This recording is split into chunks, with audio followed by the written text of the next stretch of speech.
Hello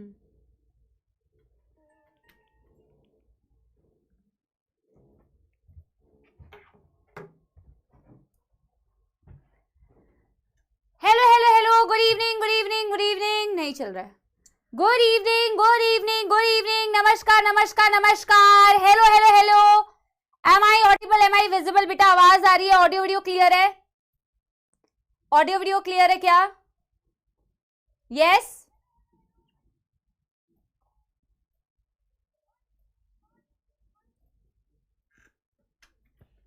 Guru Purnima के लिए बहुत बहुत धन्यवाद, बहुत बहुत धन्यवाद आप सबका।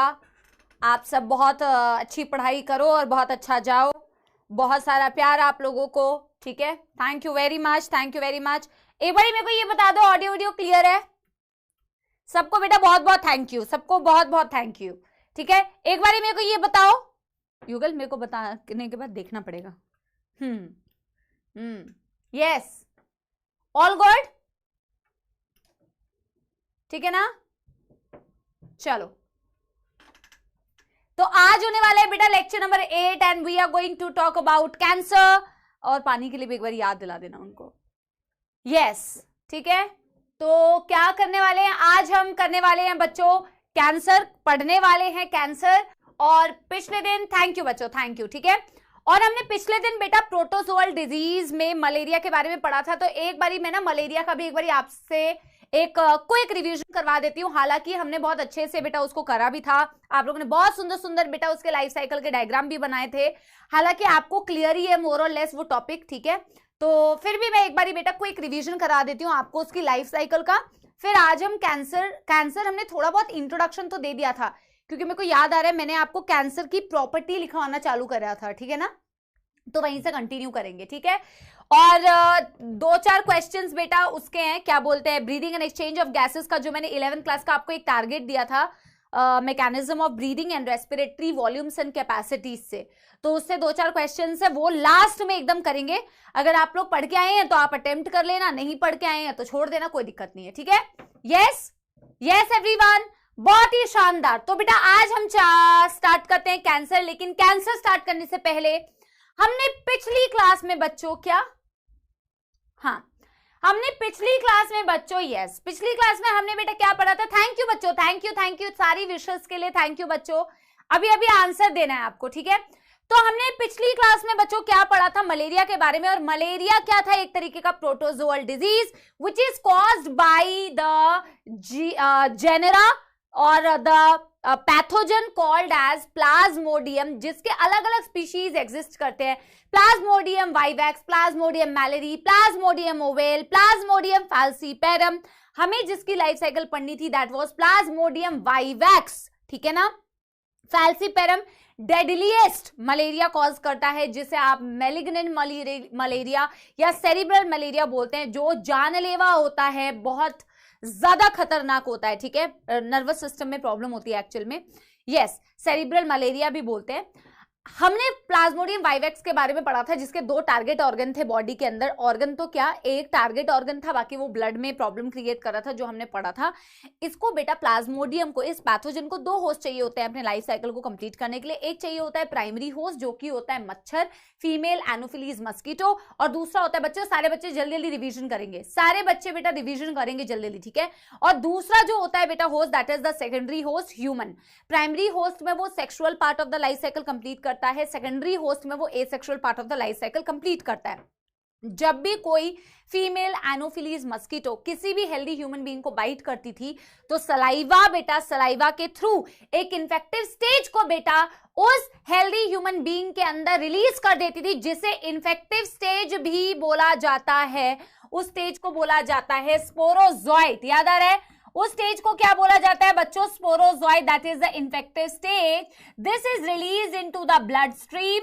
स्पोरोजोइट स्पिंडल शेप होता है बच्चों, इस तरीके का स्पिंडल शेप होता है, जो मच्छर के सलाइवा से बेटा ह्यूमन के ब्लड में रिलीज होता है। और यहां से बेटा ट्रैवल करके ये सबसे पहले चला जाता है लिवर के अंदर, और लिवर में ये हिपैटोसाइट्स को बेटा डैमेज कॉज करता है। हिपैटोसाइट्स के अंदर मल्टीपल फिजन कर रहा है, एसेक्सुअल रिप्रोडक्शन कर रहा है और अपनी जनसंख्या को बेटा इसके अंदर बढ़ा रहा है, इसको डैमेज कर रहा है, इसको तोड़ के फिर ये बाहर रिलीज हो जा रहा है। कौन सी स्टेज रिलीज हुई है ये नहीं मेंशन किया, क्योंकि आपके एनसीईआरटी में ऐसा कोई नाम नहीं दिया हुआ है कि स्पोरोजोइट आगे जाके किस में कन्वर्ट हुआ, वो आगे जाके किस में कन्वर्ट हुआ। जहां नाम दिया है हमने उसके नाम पढ़े, जहां नहीं दिया हुआ है हमने बोला भी नहीं है। यहाँ पे बेसिकली ये इन्फेक्शन कॉज करके क्या कर रहा है, हेपाटोसाइट से बाहर रिलीज हो जा रहा है। जो भी आपका XYZ स्टेज है, जो भी पैरासाइट जिस भी स्टेज में वो रिलीज हुआ, और ये यहाँ से ब्लड स्ट्रीम में जा रहा है। देखो कुछ तो बेटा ऐसे भी होते हैं जो वापस से लिवर सेल को इन्फेक्ट करते हैं, बट मोस्टली ये ब्लड के थ्रू बेटा आगे प्रॉब्लम क्रिएट करेंगे। आपके ब्लड में प्लाज्मा भी होता है, आपके ब्लड में फॉर्म्ड एलिमेंट्स भी होते हैं। फॉर्म्ड एलिमेंट्स में हमें यहाँ पे बात करनी है रेड ब्लड सेल्स की। तो ये क्या जाएगा बच्चों, ये आपके पैथोजन जो होता है आपके रेड ब्लड सेल के अंदर जाता है, और रेड ब्लड सेल के अंदर जाने के बाद यहाँ पे बेटा अगेन एसेक्सुअल रिप्रोडक्शन करता है। और सरवाइव करने के लिए बच्चों इसे क्या चाहिए, इसे सरवाइव करने के लिए चाहिए होता है हीमोग्लोबिन। तो ये हीमोग्लोबिन में से ग्लोबिन पार्ट को तो यूज कर लेता है, प्रोटीन पार्ट को तो यूज कर लेता है, और हीम पार्ट जो होता है वो टॉक्सिक होता है, वो कन्वर्ट हो जाता है इनटू हीमोजोइन। अब बेटा जब ये पैथोजन इस आरबीसी के अंदर जाके हीमोग्लोबिन के ग्लोबिन पार्ट को तो खा जाता है, हीम को कन्वर्ट कर देता है इनटू टॉक्सिक हीमोजोइन, तो अल्टीमेटली होगा क्या ना कि जब ये पैथोजन, जब ये पैरासाइट इसको तोड़ के बाहर रप्चर करके निकलेगा, आरबीसी को तोड़ के निकलेगा, तो आपका हीमोजोइन भी प्लाज्मा में रिलीज हो जाएगा, और हीमोजोइन के साथ साथ में आपके जो भी बेटा पैथोजन के स्टेज थे वो पैथोजन का स्टेज भी आपके प्लाज्मा में रिलीज हो जाएगा। हीमोजोइन के रिलीज होने की वजह से आपको बार बार फीवर आएगा, आरबीसी इतनी ज्यादा टूटती है कि एनीमिक कंडीशन दिखने लगती है, ऐसे पेशेंट्स में एनीमिया की कंडीशन होने लगती है। लेकिन ये पैरासाइट यहाँ पे रुकेगा नहीं, अभी ये बेटा नए आरबीसी के अंदर एंटर कर रहा है, और नए आरबीसी के अंदर एंटर करने के बाद ये दो फॉर्म्स में कन्वर्ट हो सकता है, एक जिसे बोलते हो आप मेगा गैमीटोसाइट, और एक जिसे आप बोलते हो माइक्रो गैमीटोसाइट। ये गैमीटोसाइट्स हैं, ये सेक्सुअल स्टेजेस हैं, और यही सेक्सुअल स्टेजेस बेटा जब आपको अगली एनोफिलीज मस्कीटो बाइट करेगी फीमेल, ये आपके ब्लड में से इसी आरबीसी को, इसी मेगा गैमीटोसाइट को और माइक्रो गैमीटोसाइट को अपटेक कर लेगी। अगर नहीं करती है तो आपकी बॉडी का टेम्परेचर या आपकी बॉडी का कंडीशन फेवरेबल नहीं है जो इसकी फर्दर डेवलपमेंट करा सके इनटू गैमीट्स, तो आपकी बॉडी के अंदर डिस्ट्रॉय हो जाते हैं।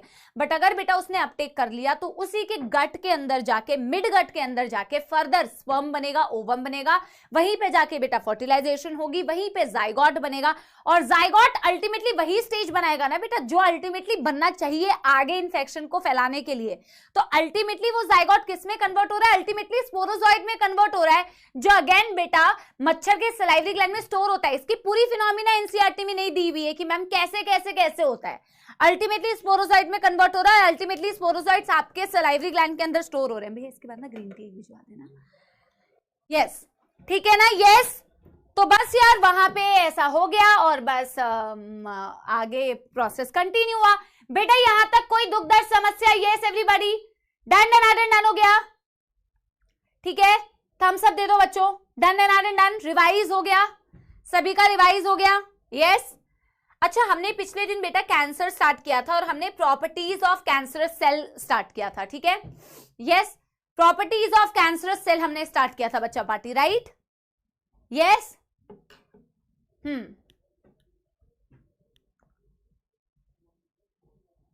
अभी देखो बच्चों, हमने कैंसर के बारे में ना, cancer one of the most खतरनाक डिजीज, ठीक है, जिससे कि डेथ होती है कई ज्यादा, कई ज्यादा। It is one of the kind of diseases जिससे बहुत ज्यादा डेथ होती है ना, तो बहुत खतरनाक है। एड्स भी वैसा ही है बच्चों, एड्स भी बहुत खतरनाक है, और इसी को हम दोनों को लास्ट में पढ़ते भी हैं।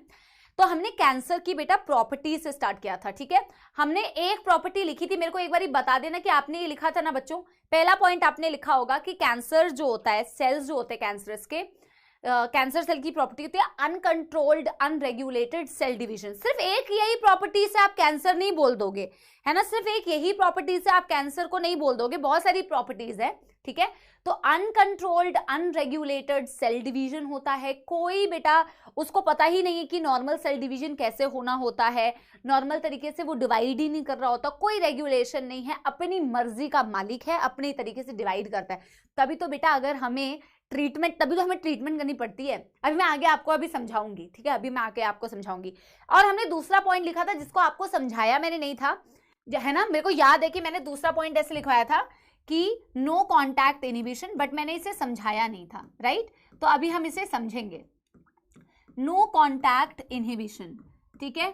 ये बहुत ही इंपॉर्टेंट पॉइंट है, खासकर कि ये इंपॉर्टेंट इसलिए भी है क्योंकि एनसीईआरटी में ने ये पॉइंट बहुत अच्छे से मेंशन करके रखा हुआ है ना।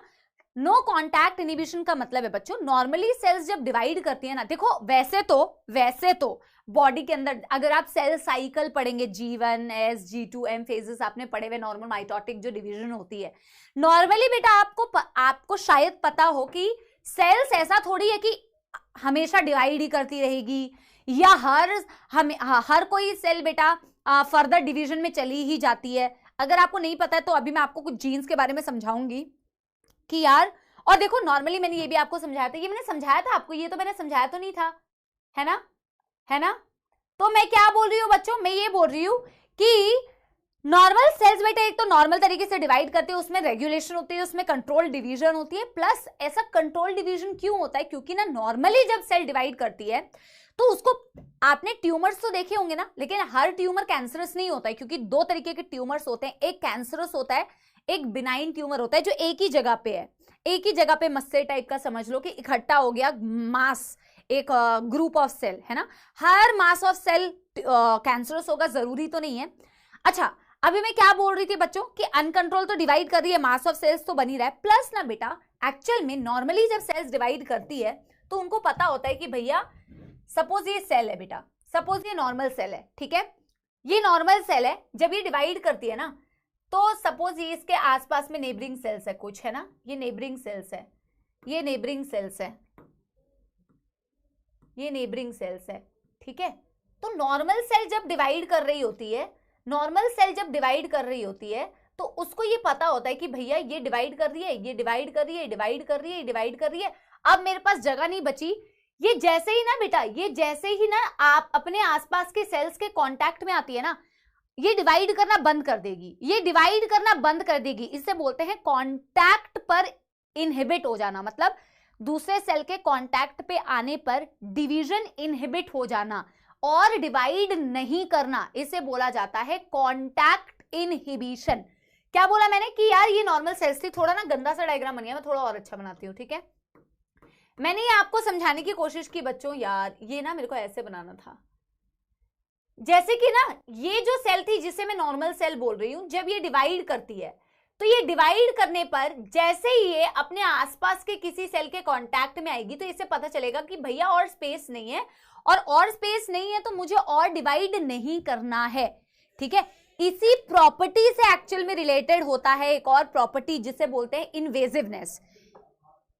आपकी जो नॉर्मल सेल्स है ना, वो किसी घर में नहीं घुसती है, वो किसी के घर में नहीं घुसेगी कि मेरे को इसके घर में भी घुसना है, मेरी जगह नहीं है, फिर भी मैं यहाँ पे भी घुस जाऊंगी, यहाँ पे भी घुस जाऊंगी, यहाँ पे भी घुस जाऊंगी, ठीक है। नॉर्मल सेल्स अपनी बेटा जगह जानती है कि मेरा यही घर है और मैं इतने तक ही रह सकती हूँ, और अगर मैं डिवाइड कर रही हूँ और मेरे को पता चल रहा है कि मेरे आसपास सेल्स है तो भैया इसका मतलब है। और बेटा ये अपने आप ऐसे नहीं होता, आपकी सेल सिग्नलिंग्स होती है, ऐसे ही थोड़ी आपको कैंसर हो जाता है। अभी कुछ जीन्स होती है जो एबनॉर्मल हो जाती है, जो खराब हो जाती है, जिसमें प्रॉब्लम हो जाती है, म्यूटेशंस हो जाती है, चेंजेस हो जाते हैं, तभी तो कैंसर होता है। ऐसा थोड़ी कि अपने मन से ही हो गया, अपने मन से नहीं होता है।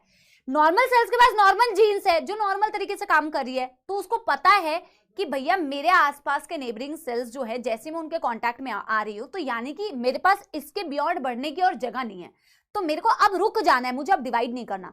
लेकिन जो कैंसर सेल होती है बेटा, जो भी कैंसर कॉजिंग एजेंट्स हैं, अभी आपको मैं बताऊंगी किस किस कारण से कैंसर होता है। कोई भी कैंसर सेल है तो एबनॉर्मल सेल है ना यार, तो एबनॉर्मल अगर है तो हरकतें भी एबनॉर्मल करेगी। तो वो क्या करती है ना बच्चों, एबनॉर्मल सेल जो होती है ना, वो क्या करती है, उसको कोई फर्क नहीं पड़ता है भाई मेरे आसपास कौन है कौन नहीं है, मेरे को कोई फर्क नहीं पड़ रहा है, और मैं तो भैया डिवाइड करूंगी। देखो ये आपकी एबनॉर्मल सेल है, फॉर एग्जांपल ये आपके एबनॉर्मल कैंसरस सेल है, ठीक है। अब जब ये डिवाइड करती है ना बेटा, तो इसको यहां पर रुक जाना चाहिए था, इसको यहां पर रुक जाना चाहिए था, पर ये रुकती नहीं है, ये रुकती नहीं है, ये बेटा डिवाइड करती रहती है, करती रहती है, करती रहती है, करती रहती है, एब नॉर्मल तरीके से डिवाइड करती है, क्योंकि इसकी जीन्स खराब है यार। आपने कोई ना कोई, आप ऐसे कैंसर कॉजिंग एजेंट के कांटेक्ट में आए हैं जिसकी वजह से आपकी नॉर्मल सेल्स का जो है मामला गड़बड़ हो गया है और वो कैंसरस में कन्वर्ट हो चुकी है, या फिर उसमें ऑफ कोर्स आगे जाके कैंसर कॉज करने के चांसेस हैं। तो ये क्या कर रही है बच्चों, ये दूसरों को कांटेक्ट में आने पर डिवाइड करना नहीं छोड़ती, इसीलिए हम लिख रहे हैं नो कांटेक्ट इनहिबिशन। इसीलिए हम क्या लिख रहे हैं, नो कांटेक्ट इनहिबिशन। तो कांटेक्ट इनहिबिशन एक नॉर्मल प्रॉपर्टी है, ये भी बहुत सारे बच्चों को मौत आती है ये समझने में। कांटेक्ट इनहिबिशन एक नॉर्मल प्रॉपर्टी है, किसी के कांटेक्ट में आने पर इनहिबिट हो जाना डिवीजन। कैंसर सेल क्या कर रही है, नो कांटेक्ट इनहिबिशन। मुझे कोई फर्क नहीं पड़ता है कि मेरे पास जगह है, मेरे पास जगह नहीं है, मेरे नेबरिंग सेल्स कहां है, मैं तो भैया डिवाइड करती रहूंगी। समझ में आ गई बच्चों? Yes everybody, yes everybody. Diagram बनाना है, बिल्कुल बनाओ यार, क्यों नहीं बनाओगे। तो ये आपकी कैंसर के केस में आपको दिख रहा है, या आपकी नॉर्मल केस में आपको दिख रहा है। समझ में आ गया ना बेटा, इससे ज्यादा और मैं क्या समझाऊं, है ना। तो इसके बारे में आप कम शब्दों में बेटा लिखिए, कम शब्दों में लिखिए, लिखना तो जरूरी है इसके बारे में भी कि इसका मतलब क्या है। तो normal sales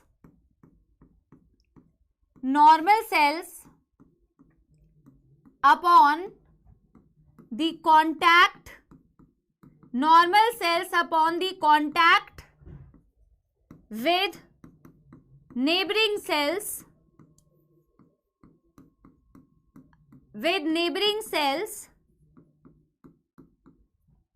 stops to divide.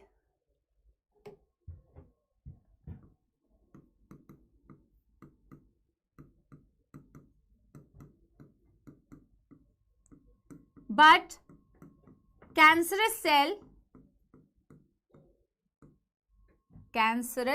cells show no contact inhibition.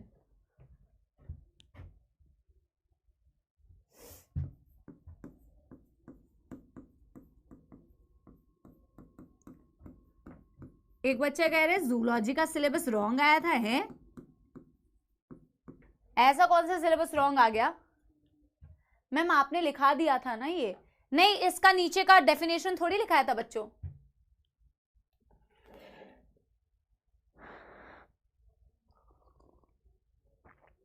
ये लिखवाया था, इसके नीचे का डेफिनेशन नहीं लिखवाया था यार। मैंने सिर्फ नो कांटेक्ट इनहिबिशन किया था। जूलॉजी का सिलेबस गलत आया था तुम कह रहे हो, क्यों बेटा, क्यों क्यों क्या गलती आया, क्या गलत आया था, एक बार मेरे को बता दो। टेस्ट में क्या आ गया था? बट तुम लोग इतने सारे बच्चे एक साथ लिखोगे तो फिर मैं कैसे। मैम रॉन्ग आया था, रॉन्ग सिलेबस। मुझे एक बार बता तो दो। अरे तुम ऐसे करके लिखोगे बेटा, क्या फायदा, नालायक ही करते हो यार। पहली बात तो आधे बच्चे टाइप करना बंद करो और कोई एक बच्चा बताओ। Wrong chapter, reproduction, reproductive health.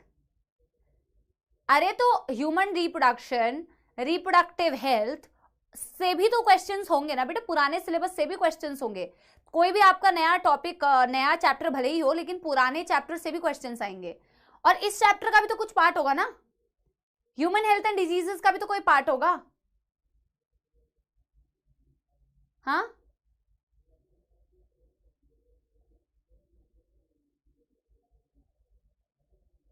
भाई, तुम ना जो लिख रहे हो बेटा ना, कुछ समझ नहीं आ रहा, तुम लिखते रहो।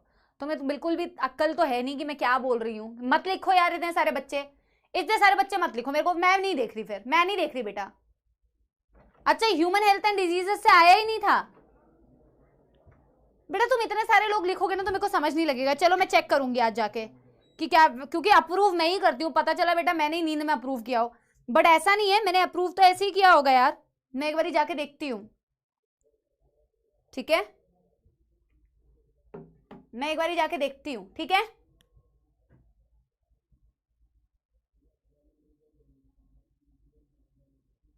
चलो चलो, कोई बात नहीं, कोई बात नहीं, कोई बात नहीं।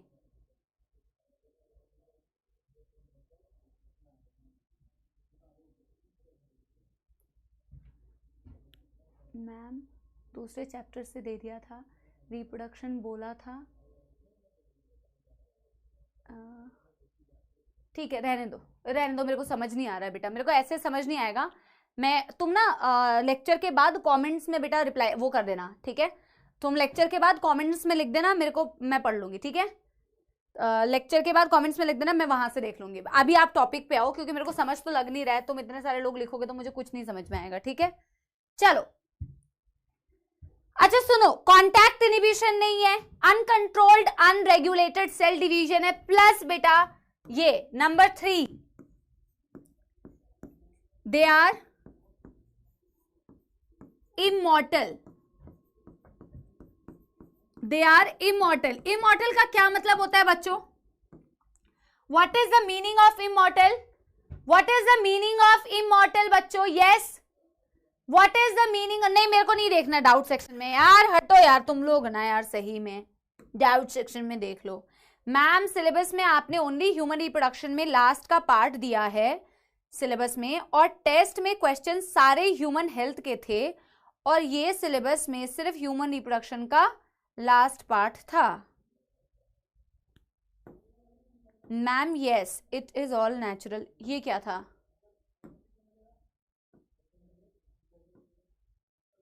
मेरे को समझ नहीं आया यार। मैम कल का टेस्ट सिलेबस ह्यूमन रिप्रोडक्शन था, बट क्वेश्चन रिप्रोडक्टिव हेल्थ पर आए थे। हैं सारे क्वेश्चन रिप्रोडक्टिव हेल्थ पे आए थे क्या? मैं एक बार चेक कर लेती हूँ। पता नहीं तुम्हें क्या सिलेबस दिया गया है और तुम्हें क्या वो किया गया यार, मैं कंफ्यूज हो रही हूँ बेटा, मेरा दिमाग ना फट जाएगा। मेरा दिमाग फटने वाला है भाई, मैं ना तुम्हारे उसमें बहती जा रही हूँ और मैं उसी में घुसती जा रही हूँ, मैं टॉपिक नहीं पढ़ा पाऊंगी। टॉपिक पे आते हैं भाई साहब। चलो, दे आर इमॉर्टल। इमॉर्टल का मतलब होता है, इमॉर्टल का मतलब होता है कि नहीं अमर, अमर। इमॉर्टल का मतलब होता है अमर। तुम्हारे नॉर्मल सेल्स की डेथ होती है, मैंने लास्ट क्लास में तुमसे पूछा भी था। मैंने तुमसे लास्ट क्लास में पूछा भी था बच्चों, हाँ मैंने तुमसे लास्ट क्लास में पूछा था कि यार हमारी डे टू लाइफ में इतने सारे सेल्स मरते हैं, तो तुम्हें क्या दर्द फील होता है कि हाय तौबा मेरा सेल मर गया, हाय हाय मेरे सेल्स मर रहे हैं, हाय हाय मेरे को दर्द हो रहा है? नहीं यार, हमें पेन फील नहीं होता है अगर आपके सेल्स की नेचुरल सेल डेथ हो रही है। अगर आपके सेल्स की नेचुरल सेल डेथ हो रही है तो आपको कोई फील नहीं होगा, जो कि होता है बेटा। आप एज कर रहे हो, मतलब आपकी सेल्स एज करती है, आप भी तो एज कर रहे हो ना, एज होती जाती है, एजिंग होती है, तो आपकी सेल्स की भी एजिंग होती है। ऐसा नहीं है कि हर सेल के पास बेटा अमर रहने की बेटा प्रॉपर्टी है कि जितनी मर्जी सेल डिवीजन चाहूंगा मैं तो उतनी मर्जी सेल डिवीजन करूंगा, जितनी बार चाहूंगा मैं उतनी बार सेल डिवीजन करूंगा। ऐसा कुछ नहीं होता, ठीक है? अनटिल एंड अनलेस बेटा कोई एबनॉर्मल कंडीशन है, ऐसा कुछ नहीं होगा। हर सेल को बेटा एक particular number of cell division करना होता है, फिर उसकी नेचुरल सेल डेथ हो जाती है। लेकिन बेटा अगर आपके कैंसर सेल्स की नॉर्मल सेल डेथ हो रही होती तो फिर तो बेटा आपको ना सर्जिकल रिमूवल करना पड़ता, ना आपको कीमोथेरेपी करनी पड़ती, ना आपको रेडियोथेरेपी करनी पड़ती, फिर तो आपको ट्रीटमेंट करने की जरूरत क्या थी अगर ये अपने आप से मर जाते। ये अपने आप से नहीं मरते हैं, इसीलिए बच्चों ये आप कहलाते हैं दे आर इमॉर्टल। और मैं लिख दे रही हूं कि because the process of natural cell death is not seen in cancerous cell. आप ना जब मेडिकल कॉलेज में जाओगे शायद आप इस सेल डेथ के बारे में पढ़ोगे, इसे बोला जाता है एपोप्टोसिस। इसके लिए एक वर्ड यूज किया जाता है, नेचुरल सेल डेथ के लिए एक वर्ड यूज किया जाता है जैसे जिसे बोला जाता है एपोप्टोसिस, ठीक है? तो इनमें वो एपोप्टोसिस नहीं होती, इनमें वो नेचुरल सेल डेथ नहीं होती, तभी तो हमें ट्रीटमेंट करके इसे निकालना पड़ता है, ठीक है? तो हम यहां पे लिखते हैं क्या, दे आर इमॉर्टल के बाद natural cell death, natural cell death, natural cell death जिसे हम बोलते हैं बच्चों apoptosis. Apoptosis is not seen, is not seen. Natural cell death इनमें नहीं होती है, ठीक है? नेचुरल सेल डेथ इनमें नहीं होती है। यस मैम, इन 11th में एपोप्टोसिस वर्ड सुना है? 11th में? अच्छा ठीक है, चलो बहुत बढ़िया बात है यार, एपोप्टोसिस वर्ड सुना है, ठीक है।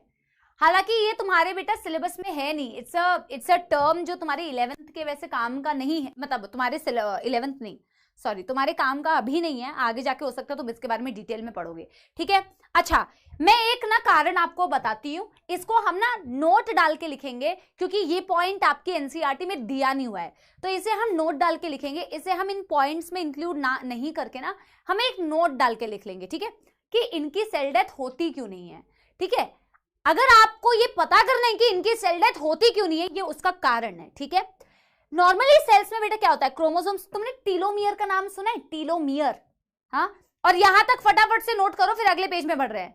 तुमने टीलोमियर का नाम सुना है बच्चों? हमारे जो क्रोमोसोम्स होते हैं ना, हमारे क्रोमोसोम्स के एंड पर ना कुछ डीएनए की, क्रोमोसोम्स के कंडेंस्ड आपका जो पूरा, ऑफ कोर्स आपका जो पूरा डीएनए है, आप एक पर्टिकुलर स्टेज में देखते हो, है ना, तो आप इस शेप में जो बनाते हो, तो क्रोमोसोम्स के एंड पर बेटा, एकदम एंड्स पर रिपीटेटिव डीएनए सीक्वेंस होता है, जिस रिपीटेटिव डीएनए सीक्वेंसेस को बोला जाता है टीलोमियर, ठीक है।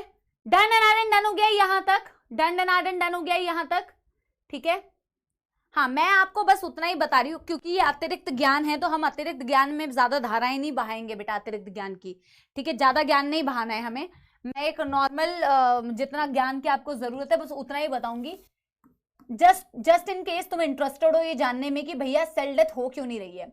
तो नॉर्मली ना बेटा क्या होता है ना, तो मैं ऐसे करके ही बताती हूँ, इसे नोट डाल के, क्योंकि एक्स्ट्रा ही है, तो मैं क्या करती हूँ, एक्स्ट्रा में भी ना बता देती हूँ कि नॉर्मल सेल्स में क्या हो रहा होता है और कैंसरस सेल में क्या हो रहा होता है, ठीक है, ठीक है। तो ये बेटा क्या है ना, ये आपका क्रोमोसोम है सपोज,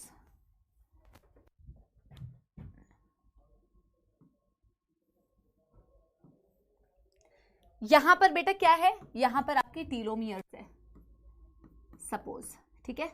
होती क्या है, मेरे साथ बनाओ इसे, मेरे साथ फटाफट से बनाओ, telomere, telomere,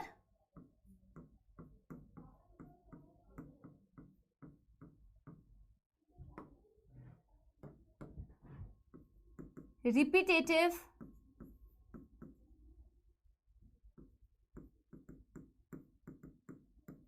DNA sequences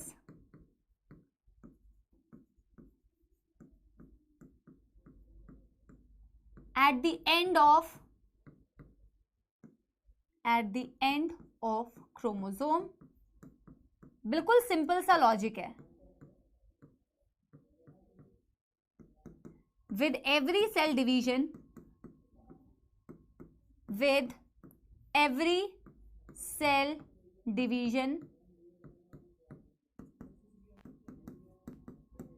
telomere shortening occurs,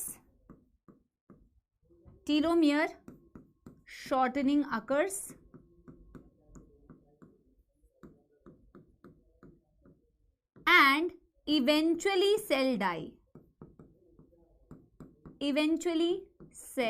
die, बेटा देखो मैंने यहाँ पे क्या लिखा हुआ है, मैंने यहाँ पे क्या लिखा हुआ है बच्चों, मैंने यहाँ पे क्या लिखा हुआ है बच्चों, मैंने यहाँ पे एक चीज लिखी है कि यार टीलोमियर ना कुछ रिपीटेटिव डीएनए सीक्वेंसेस होते हैं जो आपके क्रोमोसोम्स के एंड पर प्रेजेंट होते हैं, और जब सेल हमेशा हमेशा हमेशा बार बार डिवाइड करता है, ऐसा नहीं है बच्चों कि डिवाइड करता रहेगा, कैसे पता चलेगा सेल्स को कि सेल की अब टाइम आ चुकी है, अब सेल की डेथ होने वाली है, तो होता ये है ना बच्चों, ये जो टीलोमियर सीक्वेंसेस है ना, इनकी शॉर्टनिंग होती जाती है, इनकी शॉर्टनिंग होती जाती है, और एक टाइम आता है जब इनकी इतनी शॉर्टनिंग हो गई कि अब सेल की डेथ हो जाएगी। तो नेचुरली तो यही है कि यार एवरी सेल डिवीजन के बाद टीलोमियर शॉर्ट हुआ, फिर डिवीजन हुआ, टीलोमियर शॉर्ट हुआ, फिर डिवीजन हुआ, टीलोमियर शॉर्ट हुआ, इवेंचुअली सेल डेथ। आपके कैंसर सेल्स में इनफैक्ट पता है बच्चों, ऐसे लोग जिनकी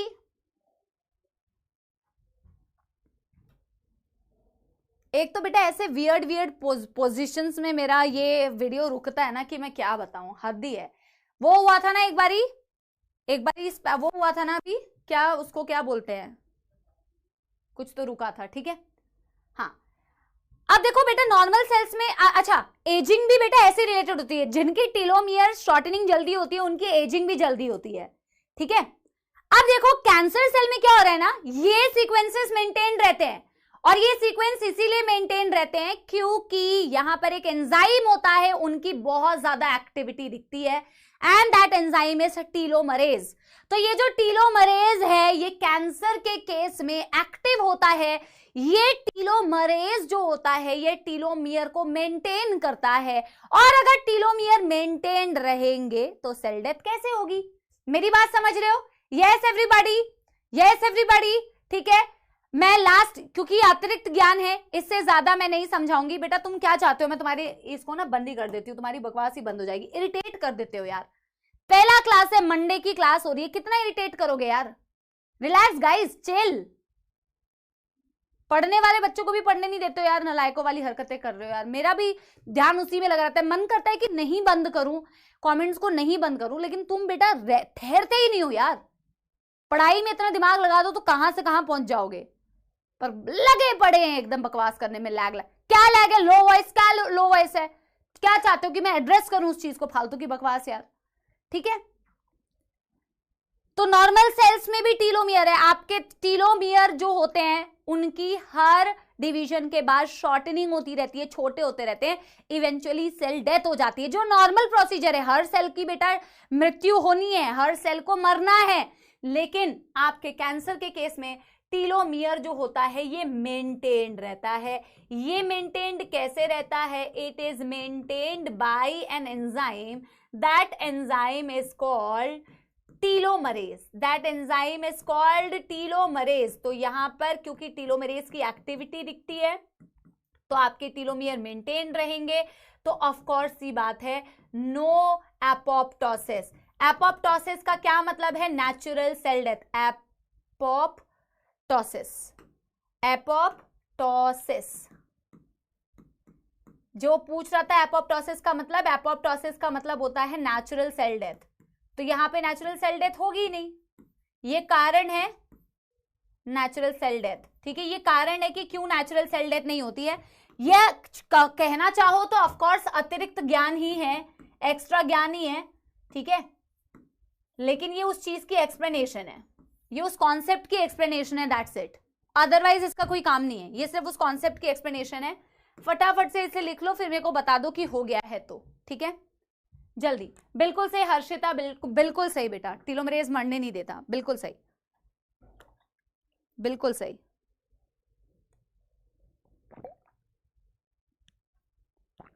दंडनादन डन कर लो बच्चों।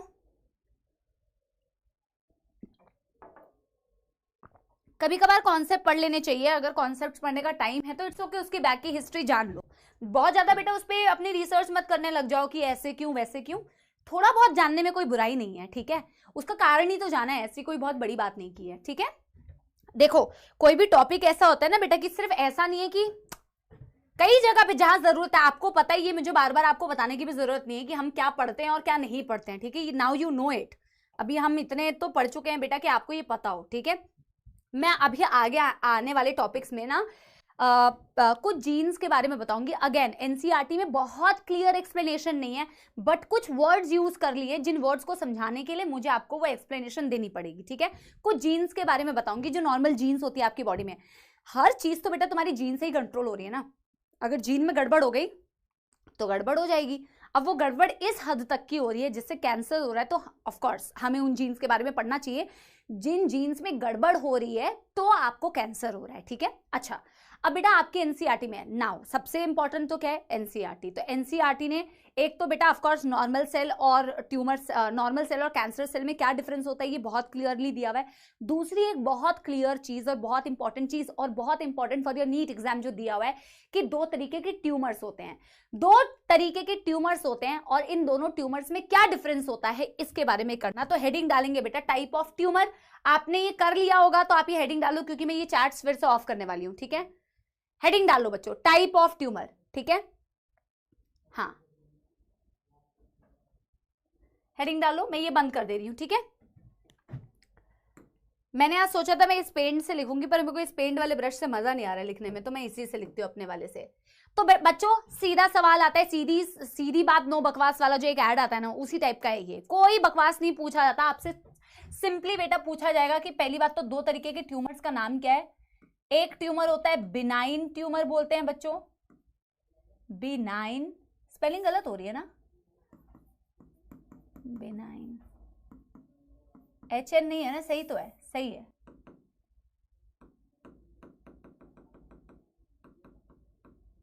बिनाइन ट्यूमर, कुछ तो मिसिंग लग रहा है इसमें ना, देख लेते हैं। और दूसरा होता है बच्चों जिसे बोलते हैं मैलिग्नेंट ट्यूमर। मैलिग्नेंट ट्यूमर, दो तरीके के ट्यूमर होते हैं। ट्यूमर तो होता है मास ऑफ सेल, तो ये दो तरीके के हो गए, एक हो गया आपका बिनाइन, एक हो गया आपका मैलिग्नेंट। इसमें से एक कैंसरस है, एक नॉन कैंसरस है, ठीक है। चलो पहले ऐसे डिफरेंसेस के फॉर्म में लिखो। अगर हाफ पेज का स्पेस है तो कोई बात नहीं, हाफ पेज के स्पेस से भी स्टार्ट कर सकते हो। हाफ पेज का स्पेस है तो हाफ पेज के स्पेस से भी स्टार्ट कर सकते हो, बिल्कुल सरल सी बात। बिनाइन ट्यूमर का मतलब ऐसा एक ट्यूमर, ऐसा एक मास ऑफ सेल जो एक जगह पर ही प्रेजेंट है और वो एक ही जगह पर रहता है, वो एक जगह से दूसरी जगह मूव करके नहीं जा रहा। It is a mass of cell which is localised at a place. तो सबसे पहले तो मैं इसके बारे में लिखूंगी, it is the mass of cell localised at a place, localised at a place. बच्चों ये ना जहां पे बना वहीं पे है, ये एक्चुअल में नॉन कैंसरस होता है। दिस इज नॉन कैंसरस, जहां पर है बच्चों वहीं पे बंधा हुआ एक कैप्सूल के अंदर, एक कैप्सूल के अंदर सपोज यही है,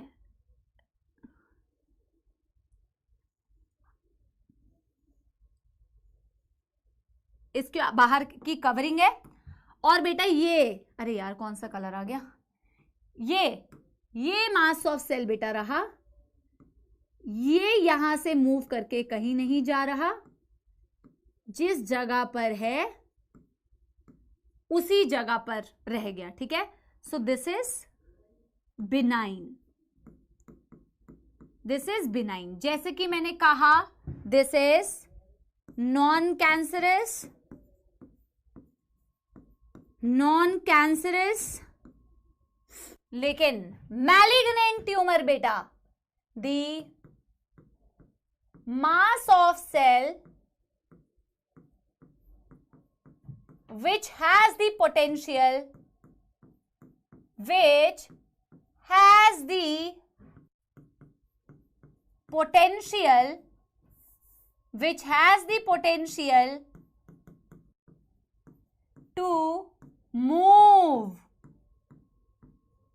from one place, from one place to another। देखो बच्चों यहां पे क्या हो रहा है ना, अब देखो यहां पर तो इसको तुमने एक गिफ्ट रैप करके एक पैकेट के अंदर बंद करके यहां पर तुमने बोल दिया कि भाई ये क्या हुआ, हाँ ठीक है।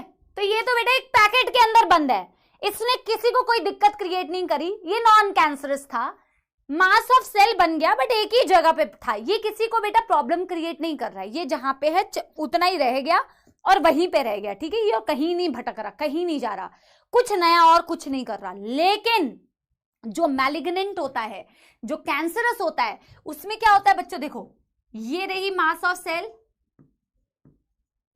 ये रही आपकी मास ऑफ सेल, जिसको कि मैं कह रही हूं कि ये कैंसरस है। ये क्यों कैंसरस है, क्योंकि इसके पास प्रॉपर्टी है कि वो एक जगह से दूसरी जगह ट्रैवल कर सकता है। किसके थ्रू ट्रैवल करेगा, जिसके थ्रू नॉर्मली बॉडी में कोई चीज ट्रैवल करती है, न्यूट्रिएंट ट्रैवल करते हैं, गैस ट्रैवल करते हैं, ब्लड के थ्रू, ठीक है, अदर बॉडी फ्लूइड्स, लिम्फ के थ्रू। तो ये क्या कर रहा है बच्चों, ये एक जगह से दूसरी जगह ट्रैवल कर रहा है। किसके थ्रू ट्रैवल कर रहा है बच्चों, ये आपके ब्लड वेजल्स के थ्रू बेटा एक जगह से माइग्रेट करके दूसरी जगह जा रहा है। और इसलिए तो बेटा ये डेंजरस भी होता है। ये देखो ये ब्लड वेजल है, ये भाई साहब यहां से गए,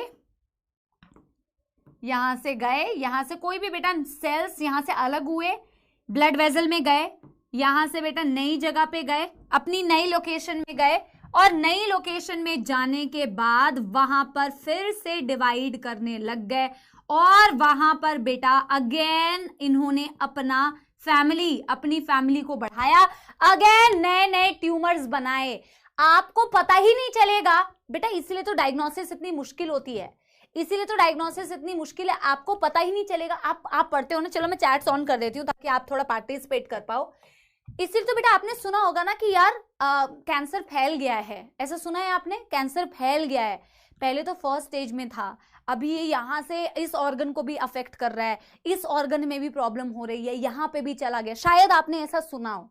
तो कैंसर में यही तो प्रॉब्लम है कि इनिशियल स्टेज में जब तक तो है, देखो अभी इसके भी बेटा डिटेक्शन की टेक्निक होती है कि तुम्हें कैसे पता चलेगा कि ये फैलने वाला है, तो उसकी तो अपनी टेक्निक होती है। क्योंकि बेटा आपको पता है ट्यूमर भी बहुत सारे टाइप के होते हैं, ठीक है, बहुत सारे बॉडी में ना ऐसे लम्प्स भी आ जाते हैं जो फाइब्रो एडिनोमा, ठीक है, बहुत अलग अलग टाइप के होते हैं। हमसे ज्यादा डॉक्टर्स को बेटा ये आइडेंटिफिकेशन है कि अलग अलग टाइप की गांठें जो होती है वो अलग अलग टाइप की होती है। हम तो बेसिक्स आपको बेसिक्स पढ़ने हैं अभी, ठीक है, इससे ज्यादा एडवांस तो आप आगे पढ़ोगे ही।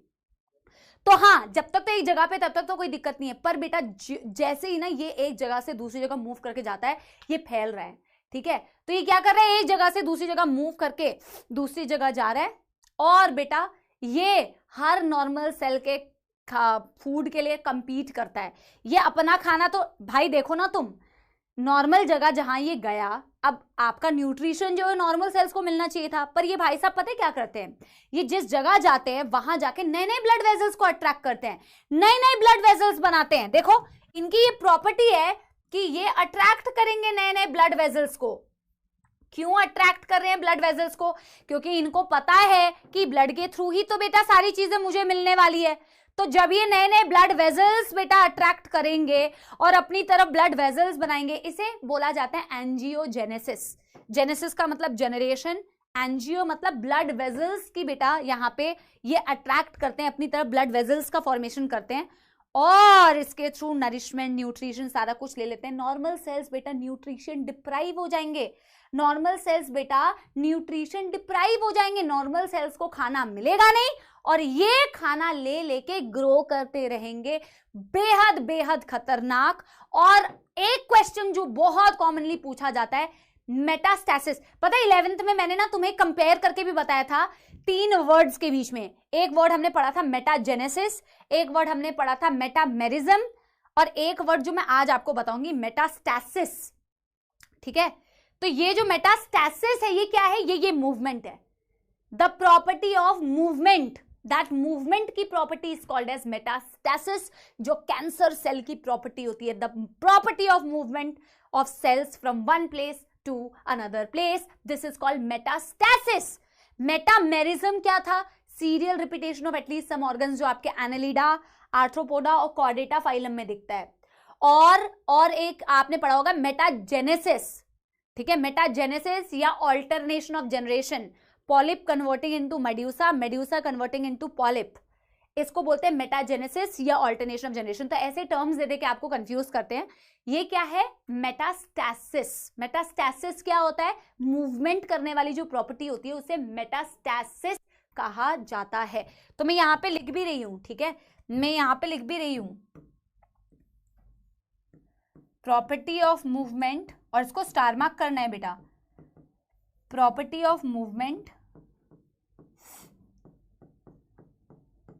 इसको बोला जाता है मेटास्टैसिस।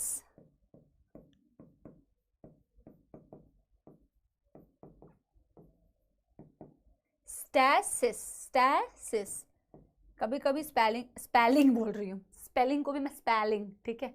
और ये क्या किया इन्होंने, नई जगह पे, ये न्यू लोकेशन थी ना, ये न्यू लोकेशन थी, तो न्यू लोकेशन पे इन्होंने न्यू ब्लड वेजल्स को फॉर्म किया,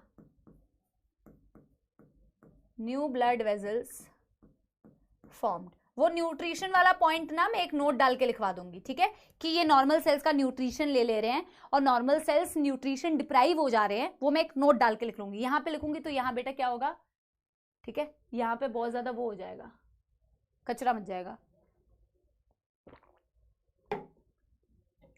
तो यहां पे नहीं लिख रही हूं मैं बेटा। पहले मेरे को ये बताओ, यहां तक कोई मौत आ रही है, यहां तक कोई मौत तो नहीं आ रही है। ये क्या है, कैंसरस, ऑब्वियसली। इससे ज्यादा कुछ नहीं लिखना है, ये डेंजरस नहीं होते हैं यार, they are least dangerous, they are very dangerous. बस एक यही पॉइंट लिखना है। पर मेरे को एक वर्ड अभी तुम्हें बताना है जो एनसीईआरटी में दिया हुआ है, नियोप्लास्टिक सेल्स या नियोप्लाज्म। ठीक है, पक्की बात? ठीक है, मैं एक बारी वापस से रिपीट करके ना वो वाला वर्ड बता रही हूं, तब तक आप यहां पे लिख लो। ठीक है, तब तक तो आप यहाँ पे, क्योंकि आपको छापने में भी टाइम लगेगा अभी, है ना। मैंने एक बोला कि दो तरीके के ट्यूमर्स हैं, एक ट्यूमर है बिनाइन ट्यूमर, एक ट्यूमर है ma'am malignant tumour. Non cancerous, cancerous, localised at a place, capsule के अंदर बंद होता है, एक ही जगह पर प्रेजेंट होता है, इसीलिए बहुत कम खतरनाक है। ये क्या करता है, ग्रुप ऑफ सेल्स जो कैंसरस हैं वो एक जगह से दूसरी जगह मूव करके जा रहे हैं, जैसे ब्लड वेजल्स, ब्लड के थ्रू, और ब्लड के थ्रू जब ये एक जगह से दूसरी जगह जाते हैं, दूसरी जगह फिर बेटा फैलाते हैं, वहां पे डिवाइड करते हैं और वहां नई नई ब्लड वेजल्स को अट्रैक्ट करते हैं और नॉर्मल सेल्स का खाना ले लेते हैं, न्यूट्रिशन ले लेते हैं, जिससे नॉर्मल सेल्स डिप्राइव हो गए न्यूट्रिशन। ठीक है, और यहां पर बेटा ये जो मूवमेंट की प्रॉपर्टी है, it is associated with the cancer, this is called as metastasis, not metagenesis, not metamerism. ठीक है, मम हो गया सारे लोगों का। बेटा एक लास्ट चीज मैं बताती हूँ, एनसीईआरटी ने ना मैलिग्नेंट ट्यूमर में एक वर्ड यूज किया हुआ है, नियोप्लाज्म। ये जो बेटा ट्यूमर है ना, मैलिग्नेंट ट्यूमर, इसको नियोप्लाज्म बोला जाता है, नियोप्लाज्म वर्ड यूज किया जाता है इस ट्यूमर के लिए जो कैंसरस है। और इसके जो सेल्स हैं जो ट्रैवल करेंगे एक जगह से दूसरी जगह, इन्हें बोला जाता है नियोप्लास्टिक सेल्स। नियोप्लास्टिक सेल्स मतलब कैंसर कॉज करने वाली सेल्स, यही तो बेटा ट्रैवल करेगी।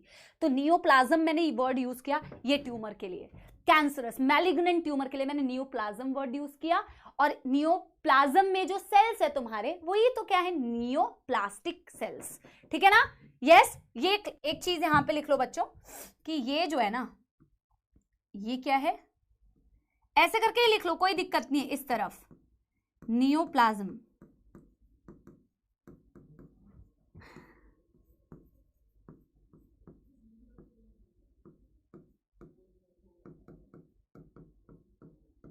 ठीक है। cells within are called as neoplastic cells, neoplastic cells। ठीक है, done done done done done done done done. ठीक है, शगुन क्या हो गया?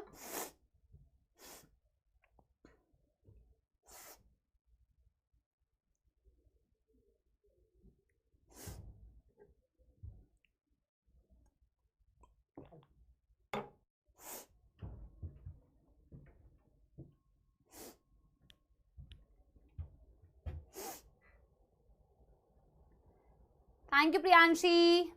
Done done done done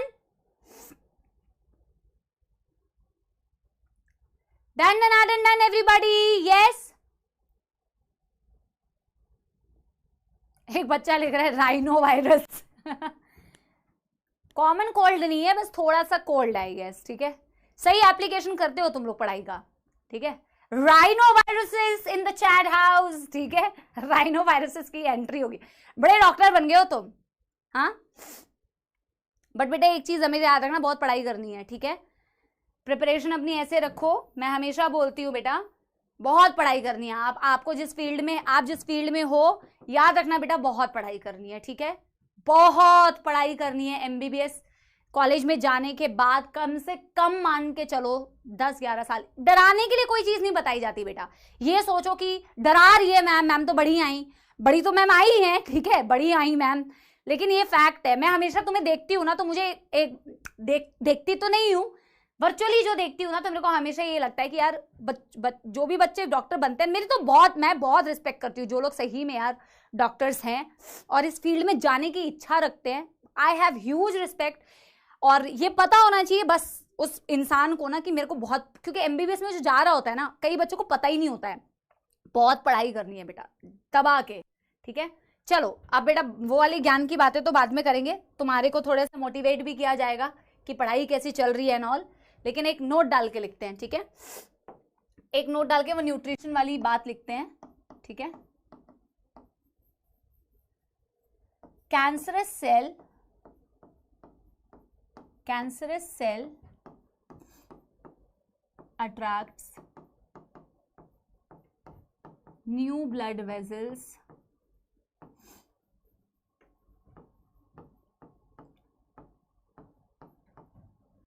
at new locations वो तो कर लिया था ना बेटा पीछे वाला, new locations and compete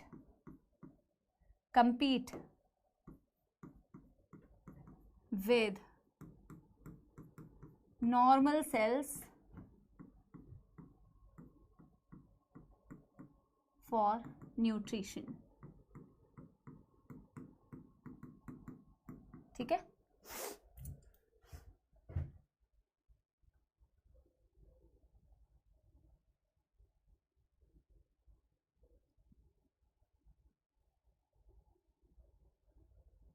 अच्छा पहले ये लिख लो फिर मैं बैक स्लाइड कर दूंगी, कोई दिक्कत नहीं है।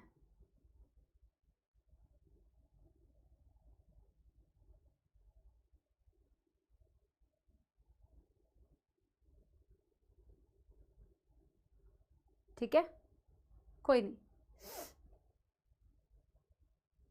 गुड गौरी बेटा, आप पहले ये लिख लो फिर मैं बैक कर दूंगी, कोई दिक्कत नहीं है, पर पहले ये लिखो फिर इसमें कहोगे कि बैक कर दो। पहले ये लिख लो फिर मैं पीछे कर दे रही हूँ स्लाइड। बेटा ये क्या होता है, पहली बार कैंसर समझ, पहली बार ही तो पढ़ रहे हो तो पहली बार ही समझ में आएगा कैंसर। कम से कम तारीफ ऐसे करो कि पता चले कि सच्ची वाली तारीफ कर रहे हो हैं। ऐसे तो मैम को भी बड़ा ही दुख होगा, पहली बार हमको कैंसर समझ में आया है। पहले कितनी बार पढ़ा है तुमने 10th का सिलेबस 10th में पढ़ा ही नहीं है और तुम कैंसर को पहले से पढ़ के बैठ गए होगे क्या हैं।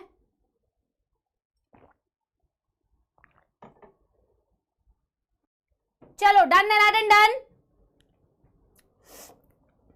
चलो यहां लिखो, यहां हाँ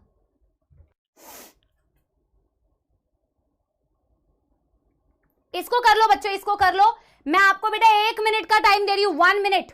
16:52 हो रहे हैं मेरे स्क्रीन पे, 16:53। अच्छा ड्रॉपर भी हो सकते हैं यार, क्या पता कि कोई लक्ष्य बैच में पढ़ रहा हो सकता है यार, ऐसा नहीं है, ऐसा नहीं है, होते हैं बच्चे होते हैं। ठीक है, I am sorry to hurt you. ठीक है,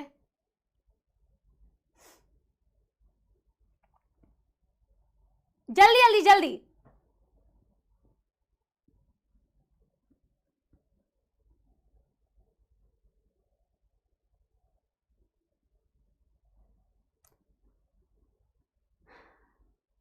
पहले ना बेटा हम क्या करेंगे ना, नहीं तो ना तुम्हारे ऊपर एकदम से बहुत लोड हो जाता है, फिर तुम एनसीईआरटी को प्रेशर की तरह पढ़ते हो, फिर प्रेशर कुकर जैसे फटते हो। तो हम क्या कर रहे हैं, थोड़े थोड़े टॉपिक तो पढ़ते जा रहे हैं और उसको एनसीईआरटी से भी रीड करते जाते हैं। ठीक है, उसे एनसीईआरटी से रीड भी करते जाते हैं। डन हो गया है, डन हो गया है।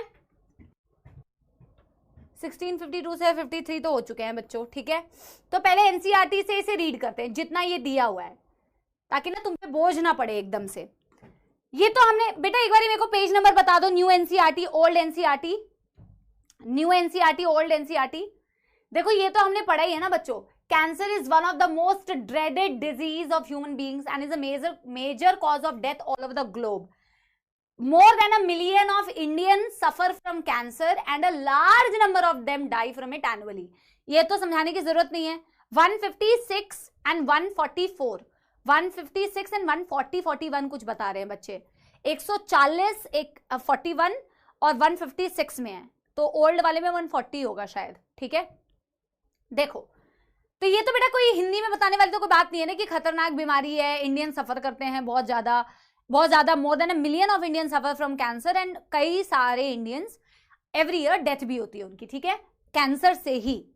The mechanism that underlie the development of cancer और oncogenic transformation of cell, its treatment control have been some of the most intense area of research in biology and medicine. मैं आपको एक बात बताऊं, जो ये लाइन लिखी हुई है बनारस हिंदू यूनिवर्सिटी जहां मैंने अपनी मास्टर्स करी है, तो मैंने क्योंकि जुआलॉजी में मास्टर्स करी है, जुआलॉजी में ही बीएससी करी है, जुआलॉजी में ही मास्टर्स करी है मैंने, तो हमारे वहां पे भी बेटा जो ये लिखा हुआ है ना कि it is one of the most intense area of research in biology.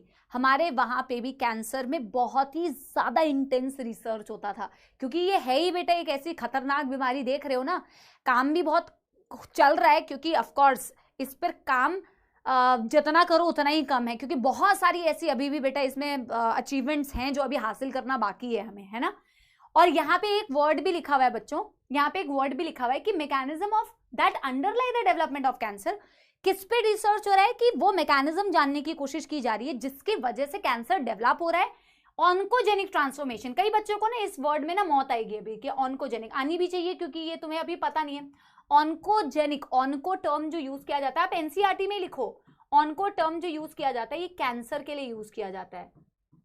Oncogenic transformation मतलब कि ऐसी कौन से कारण है जिससे कि ऑन्कोजेनिक ट्रांसफॉर्मेशन होता है, यानी नॉर्मल सेल का कैंसर सेल में ट्रांसफॉर्मेशन होता है।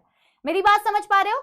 नॉर्मल सेल का कैंसर सेल में ट्रांसफॉर्मेशन होता है, ऑन्को टर्म उसके लिए यूज किया जाता है। अभी मैं ऑन्कोजीन्स बताऊंगी आपको, प्रोटो ऑन्कोजीन्स, सेल्यूलर ऑन्कोजीन्स, ठीक है। हाँ, आगे देखो ना बेटा, in our body cell growth differentiation is highly controlled and regulated. ये बात तो मैं आपको बता चुकी हूँ कि यार हमारी बॉडी में जो सेल ग्रोथ है, सेल डिवीजन है, बहुत ज्यादा कंट्रोल्ड रेगुलेटेड सेल डिवीजन होता है, सेल ग्रोथ होती है। In cancer cell there is a breakdown of these regulatory mechanism. देखो एनसीईआरटी ना छू के टॉपिक को निकल जाती है, और फिर आप कई बच्चों को लगता है कि बहुत ज्यादा क्या बता दिया है। नहीं, देखो यहाँ पे क्या बोला है कि there is a breakdown of these regulatory mechanism. तो मैं अगले पेज में आपको यही रेगुलेटरी मैकेनिज्म बताऊंगी कि नॉर्मल जो हमारी मैकेनिज्म होती है, रेगुलेटरी मैकेनिज्म, जिसके तहत आपको ये पता चलता है कि भैया नॉर्मल सेल डिवीजन करना है, अब मेरी डेथ होनी चाहिए, अब मेरे को डिवाइड करना चाहिए, अब मेरे को नहीं करना चाहिए। ये जो नॉर्मल बेटा सेल रेगुलेशन है ना, उसको ये फॉलो ही नहीं करती, ठीक है।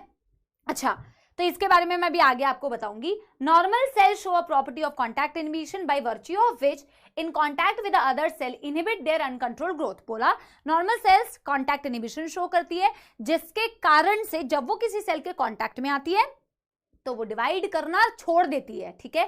Cancer cells appear to have lost this property. Cancer cells के पास ये प्रॉपर्टी नहीं होती है।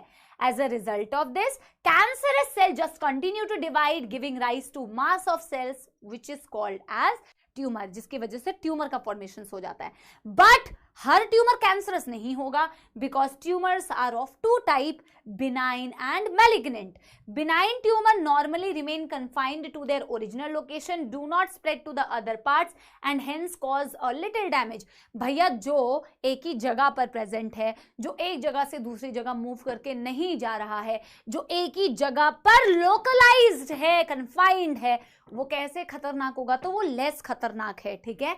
आगे, malignant tumor on the other hand are a mass of proliferating cell। malignant tumor on the other hand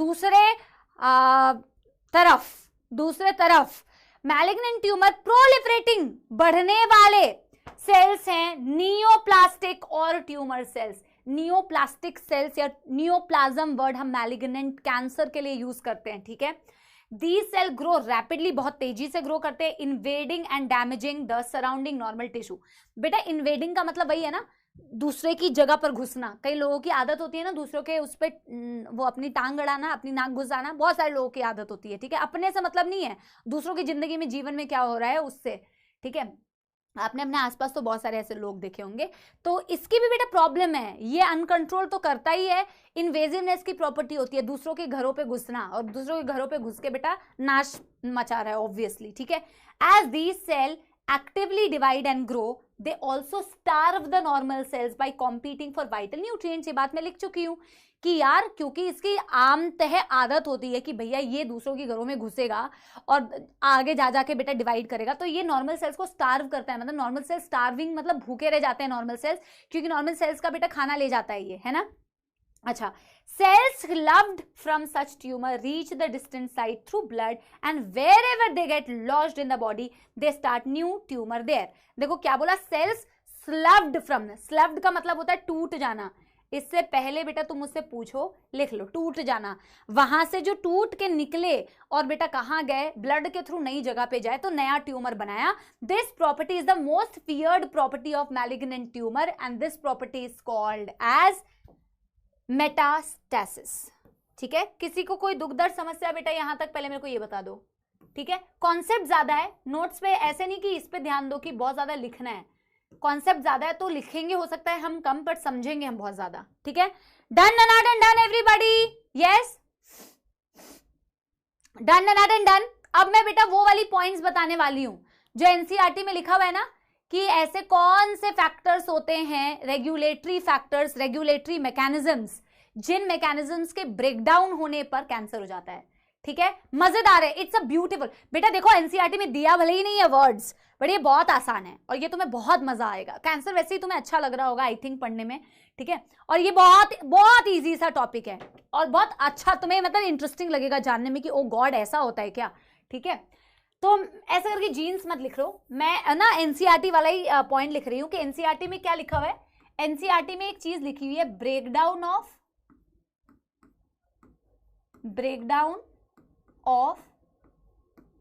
which regulatory mechanism causes cancer. तो हम question के फॉर्म में इसको आंसर करते हैं, ठीक है। विच रेगुलेटरी मैकेनिज्म्स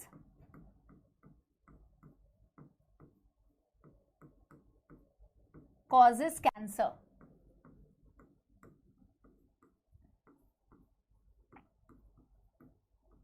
ठीक है, ठीक है। हाँ बिल्कुल संदीप, लिख दिया था तो कोई बात नहीं, मिटा लो, इतना भी क्या बड़ा थोड़ी लिख दिया था इतना, तुम ब्लेम गेम पे बड़ी जल्दी आते हो बेटा। तो हम ना बेटा अब लिखते हैं कुछ जीन्स के नाम,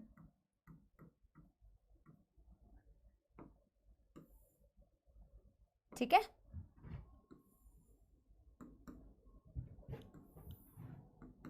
ये तो लेफ्ट साइड वाला तो बहुत इंपॉर्टेंट है, ये एनसीईआरटी में आगे आगे आगे मेंशन है, ठीक है। बहुत बहुत बहुत इंपॉर्टेंट, जिसका नाम एनसीईआरटी ने दिया होगा सेल्यूलर ऑन्कोजीन्स। ऑन्को टर्म आया ना, कैंसर, ऑन्को टर्म कैंसर से एसोसिएटेड है, लेकिन अभी यहां पे मैं आपको समझाऊंगी, एक सेकंड रुकना। या फिर इसी को बोला जाता है सी ऑन्कोजीन्स। बेटा ये सी है, मेरा सी ई लगने लगता है, फिर तुम ई ना लिख लो, ठीक है, एक सेकेंड। सी ऑन्कोजीन्स या फिर इन्हीं को बोला जाता है प्रोटो ऑन्कोजीन्स। बिल्कुल शॉर्ट में समझाऊंगी, short but sweet, proto oncogenes. और यहां पे होता है मतलब दूसरा जो मैं आपको बता रही हूं ट्यूमर सप्रेसर जीन, इसके बारे में एनसीईआरटी ने नहीं दिया है, पर इसके नाम में ही आपको समझ में आ रहा है कि ये क्या काम कर रही है। आना तो चाहिए बेटा इसके नाम से समझ।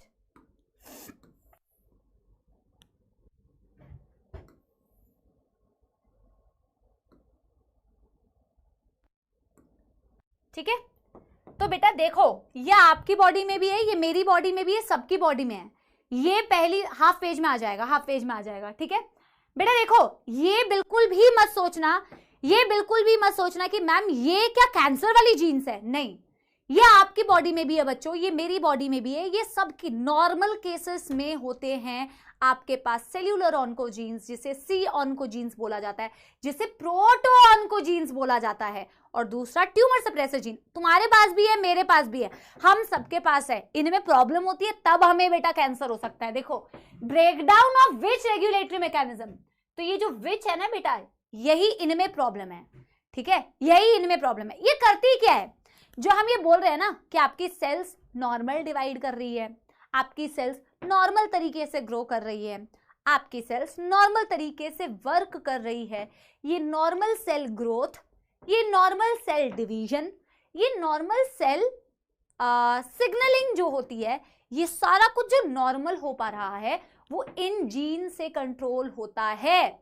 आपकी सी ऑन्कोजीन्स, जिन्हें आप सेल्यूलर ऑन्कोजीन्स बोल रहे हो या प्रोटो ऑन्कोजीन्स बोल रहे हो, ये ऐसे फैक्टर्स को बनाती है जो आपके normal cell growth, normal cell division, normal cell signalling में काम आता है।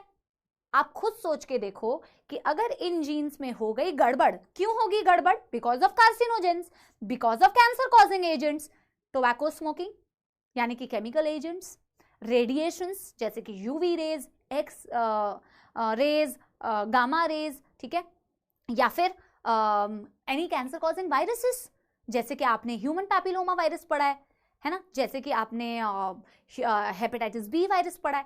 इनमें से किसी भी XYZ कैंसर कॉजिंग एजेंट की वजह से अगर आपकी नॉर्मल बॉडी में पाई जाने वाली सेल्यूलर ऑन्कोजीन्स या सी ऑन्कोजीन्स या प्रोटो ऑन्कोजीन्स में हो जाए गड़बड़, तो भाई ये तुम्हारे नॉर्मल सेल ग्रोथ को कंट्रोल कर रही थी। अब क्या होगा?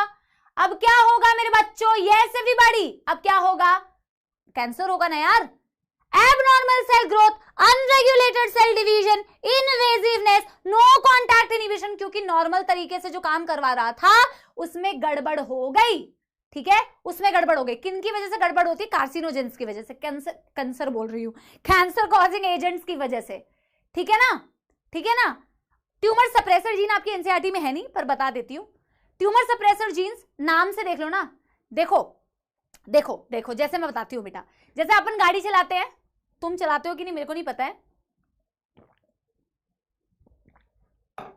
जैसे गाड़ी चला रहे हैं तो ट्रैफिक रूल्स फॉलो करने होते हैं और ट्रैफिक पुलिस खड़ी होती है। अगर आपने ट्रैफिक रूल्स फॉलो नहीं करे तो आपको पकड़ लिया जाएगा। ठीक है, आपको पकड़ लिया कंसर निकल गया था मेरे मुंह से। हाँ, तो आपको बेटा क्या, आपको पकड़ लिया जाएगा और आपको जेल में डाल दिया जाएगा। राइट, आपने अगर ट्रैफिक रूल फॉलो नहीं किया, अगर आपने फॉलो किया तो आपको एक सिग्नल से दूसरी सिग्नल पे जाना है ना।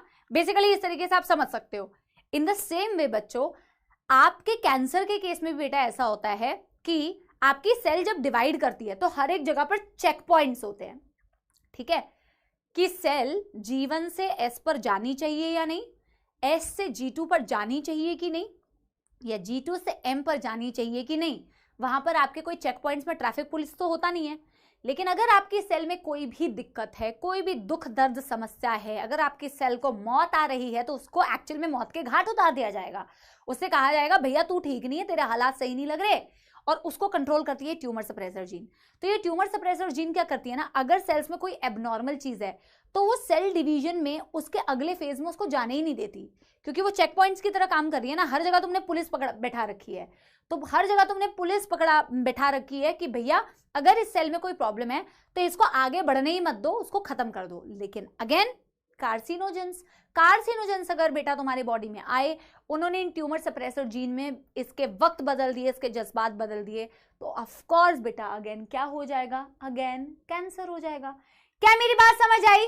तो ये नॉर्मल जीन्स है, कोई ये नहीं बोलेगा कि ट्यूमर सप्रेसर जीन मेरे मैम कैंसर वाले लोगों में मिलती है, या सेल्यूलर ऑन्कोजीन। मैम ऑन्को तो आपने कैंसर बताया, भैया ये प्रोटो ऑन्कोजीन या सेल्यूलर ऑन्कोजीन जब कैंसर कॉज करती है ना, तब ये कैंसर कॉजिंग जीन में कन्वर्ट होती है, जो एनसीईआरटी में दिया हुआ है कि प्रोटो ऑन्कोजीन्स या C oncogenes convert into oncogene. जब ये ऑन्कोजीन में कन्वर्ट होती है तब ये कैंसरस है। ये तो नॉर्मल जीन है जो हम हर किसी में है। जब ये ऑन्कोजीन में कन्वर्ट हो जाएगी, किसकी वजह से होती है? यही सारे बेटा कार्सिनोजेंस की वजह से। ठीक है, चलो इसको फटाफट से लिखते हैं। these are the normal genes present in an individual that controls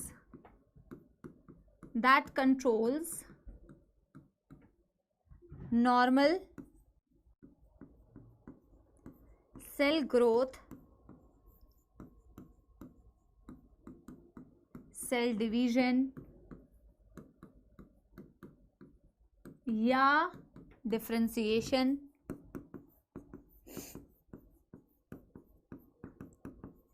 एक सिंपल भाषा में ऐसे लिख सकते हो, जब आपकी सी ऑन्कोजीन्स में कोई भी चेंज हुआ, फॉर एग्जाम्पल कोई भी म्यूटेशन हुआ,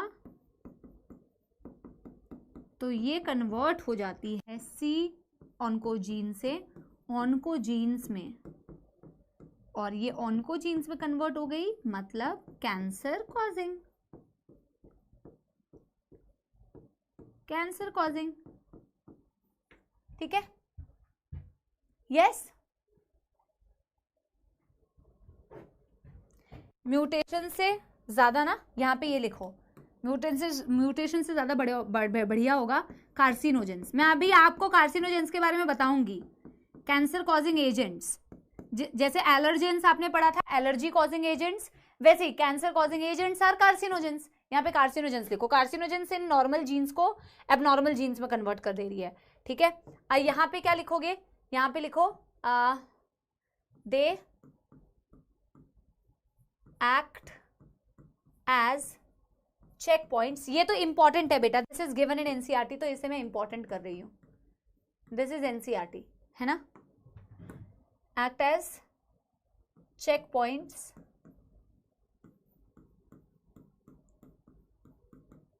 between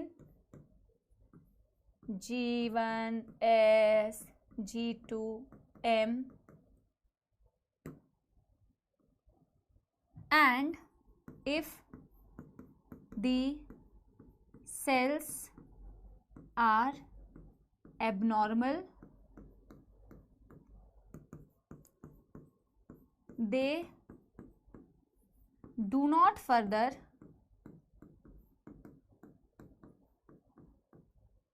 undergo division, but once mutated, once these genes are mutated, तो कैंसर हो सकता है। तो पकड़ में ही नहीं आएंगे, कैंसर में डेवलप।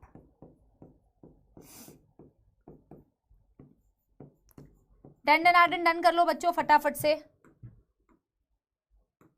टाइम दे रही हूँ मैं तुम्हें लिखने का। मैं साइड हो जा रही हूँ, आप लिख लो, ठीक है। मैं साइड हो जा रही हूँ बच्चों, फटाफट से लिख लो।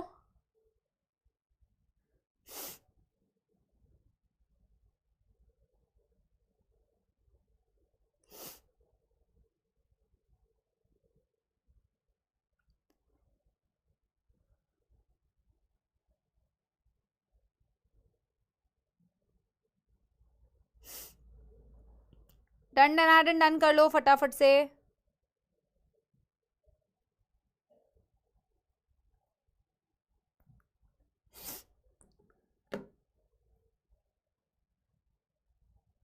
डन सभी का हो गया?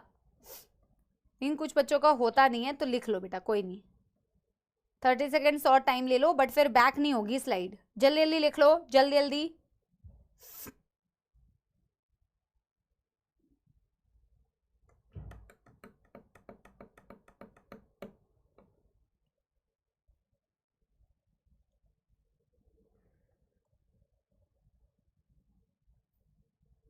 डन।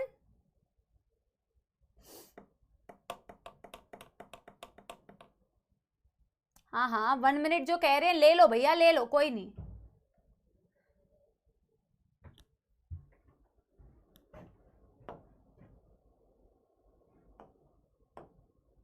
यार ये उठ के कहीं और नहीं आ सकता? आ सकता है ना, और ये छोटा नहीं हो सकता है?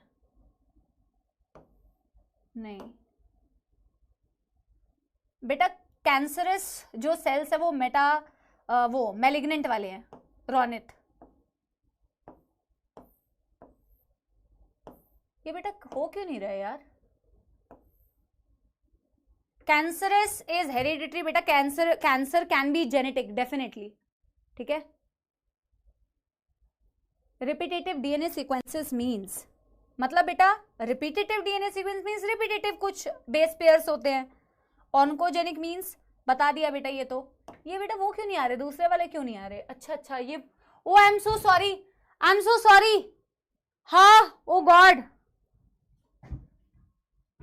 पूरी फुल स्क्रीन हो गई थी। सॉरी, लिख लिया है क्या? मेरे को लगा कि ये इधर आ गया है और मेरे को दिखा ही नहीं कि इसने इसको गड़बड़ कर, इसको छुपा दिया है। Sorry, okay. ये कौन सा तरीका है भाई? कुछ बच्चे तो बिल्कुल ही नालायक है। अबे किसको बोलते हो यार? हाँ, ये ऐसे ही बात करना सीखते हो हैं? कुछ बच्चे सही में कमेंट्स में लिखते हैं तो कुछ भी लिखते हैं, कुछ भी। बेटा अब तो हो गया होगा ना? अरे मेरे को लगा हाफ होएगा, हाफ की जगह फुली होएगा। हाँ, कॉजेज ऑफ कैंसर। चलो, कॉजेज ऑफ कैंसर। मैं अपना पढ़ी जा रही हूँ मस्त, मैं अपने डाउट्स यहाँ पे मस्त पढ़ रही हूँ, मेरे को पता ही नहीं चल रहा है कि यहाँ पे पूरा ये कवर हो चुका है, मैं पढ़ी जा रही हूँ। ठीक है, मुझे लग रहा है तुम वहां से साइड से लिख भी रहे हो, मैं उसको उठा के साइड में लेके आई ताकि इधर पे स्पेस रहे। ठीक है, ये क्या बकवास है ये, व्हाट इज दिस। हाँ,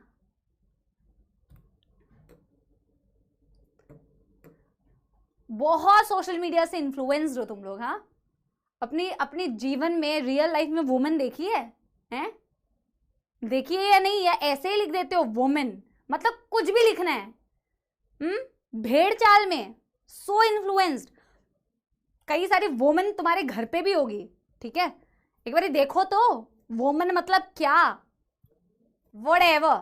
चलो ठीक है चलो, कॉजेज ऑफ कैंसर। या मैं भी ना तुम्हारी फालतू की बकवास में ना इन्फ्लुएंस हो जाती हूँ। चलो यहां पर cause of cancer, cancer causing agents को बच्चों क्या बोला जाता है, कार्सिनोजन। क्या कहा जाता है, कार्सिनोजन। चलो पहले लिखते हैं, और फिर कार्सिनोजेंस क्या क्या होते हैं ना, तो हम बेटा शॉर्ट में लिखते हैं। ठीक है, हम पहले ऐसे लिखते हैं, व्हाट आर कार्सिनोजेंस।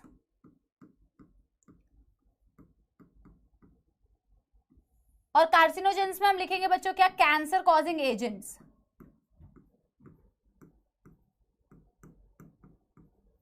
अब ये एजेंट्स क्या क्या है उसके बारे में हमें डिस्कस करना है। ठीक है, यस चलो।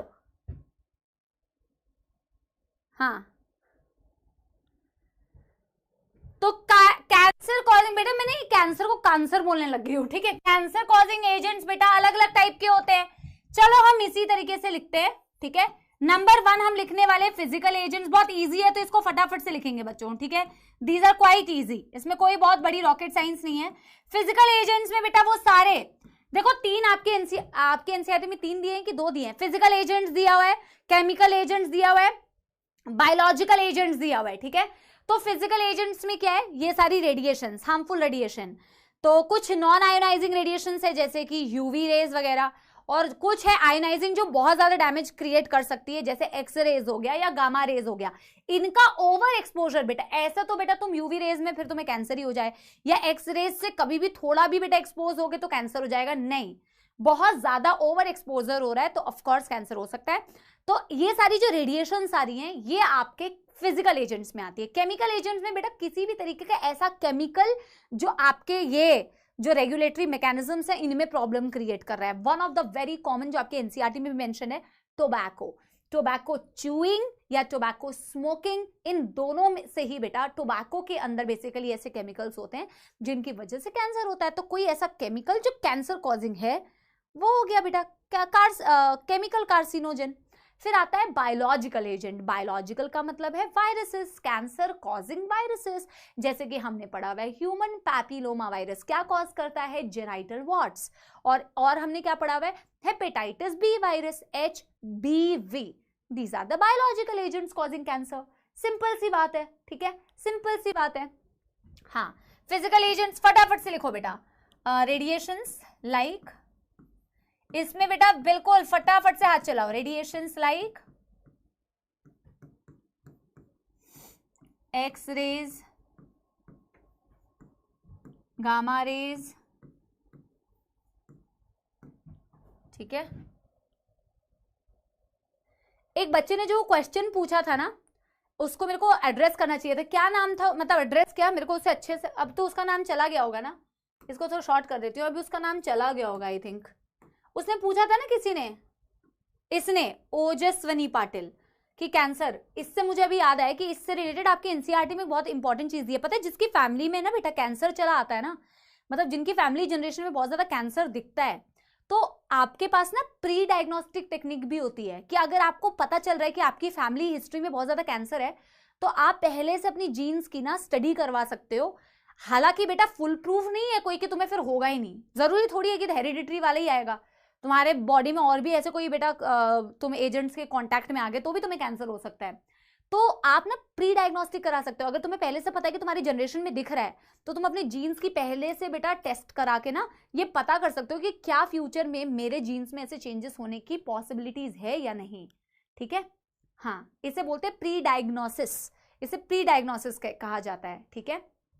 हाँ चलो, तो radiations like X rays, gamma rays, इन्हें आयोनाइजिंग रेडिएशंस बोला जाता है,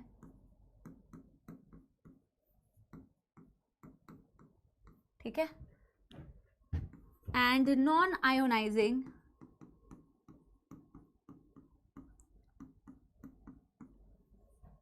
लाइक यूवी रेज। ये आपके बेटे किस में आ गए? कोई बेटा बिल्कुल सिंपल सिंपल सा सीधा सीधा लिखो, सीधा सीधा सवाल आता है फटाफट से। फिर chemical agents,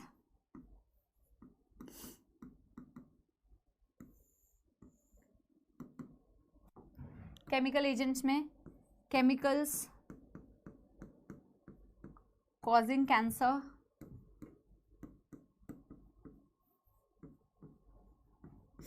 like present in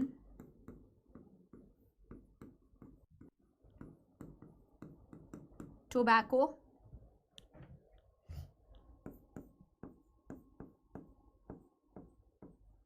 ठीक है।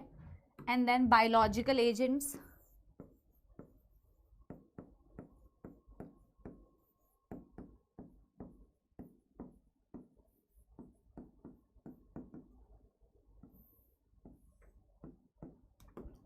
Cancer causing viruses.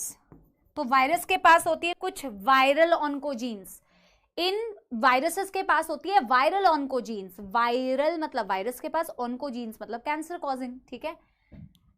Cancer causing viruses like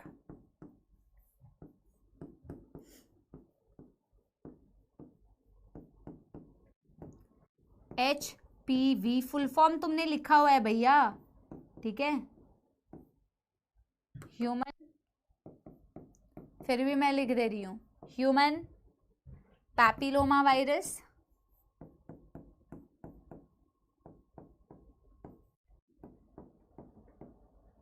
comma hepatitis B virus, इसका नहीं लिख रही हूं, ठीक है। Contain viral oncogenes, they contain viral oncogenes, ठीक है। चलो अंशिका बेटा, इसका कोई एनिमेशन नहीं होता है। डन डन डन डन कर लो, डन डन डन डन फटाफट से, यस एवरीबॉडी।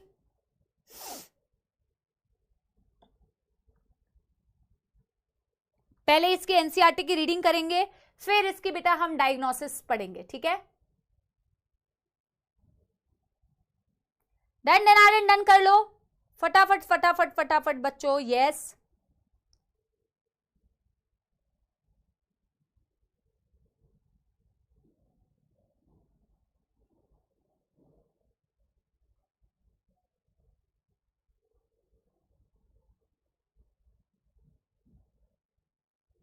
डन हो गया बेटा सारे बच्चों का? बेटा एक बार पेज नंबर बता दो, उसके आगे, वैसे पेज नंबर बताने की जरूरत नहीं है, उसके आगे ही होगा, है ना, उसके आगे ही कंटिन्यूएशन में होगा।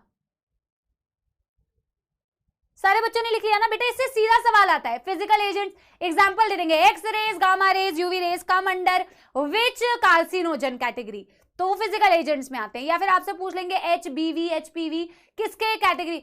HBV, एक बच्चा कह रहा है HBV का मतलब क्या है? Hepatitis B virus. बेटा नलायक, सेकंड चैप्टर रिप्रोडक्टिव हेल्थ तो पढ़ लेता। युगल बेटा, युगल बेटा बोल रही, युगल एसी का टेम्परेचर सेट कर देना यार। कहाँ गया युगल? यही तो था भैया। 24-25 कर दो, सबको बेटा ही बोलने लग जाऊंगी मैं एक दिन। हाँ 141 या 157 है, तो एक बार एनसीईआरटी की रीडिंग करते हैं, ठीक है। कॉजेज ऑफ कैंसर, देखो क्या लिखा हुआ है कॉजेज ऑफ कैंसर में? Transformation of normal cell into cancerous. ये कैंसर क्यों बोली जा रही हूं मैं? न्यूप्लास्टिक सेल्स में be induced by physical, chemical और बायोलॉजिकल एजेंट। बोला एक नॉर्मल सेल का कैंसर सेल में कन्वर्ट करना, कैंसर न्यूप्लास्टिक सेल है ना, न्यूप्लाज्म वर्ड ही कैंसर के लिए यूज कर रहे हैं। कैन बी इंड्यूस्ड बच्चों by physical, chemical and biological agents, जिन एजेंट्स को बोला जाता है कार्सिनोजेंस, ठीक है। Ionizing rays like X-rays, gamma rays, non-ionizing rays like UV rays cause DNA damage leading to neoplastic transformation, जिससे कि कैंसर हो सकता है। Chemical carcinogens like present in tobacco smoke have been identified as major cause of lung cancer. बेटा tobacco smoking से तो of course lung cancer का main reason जो होता है that is tobacco smoke.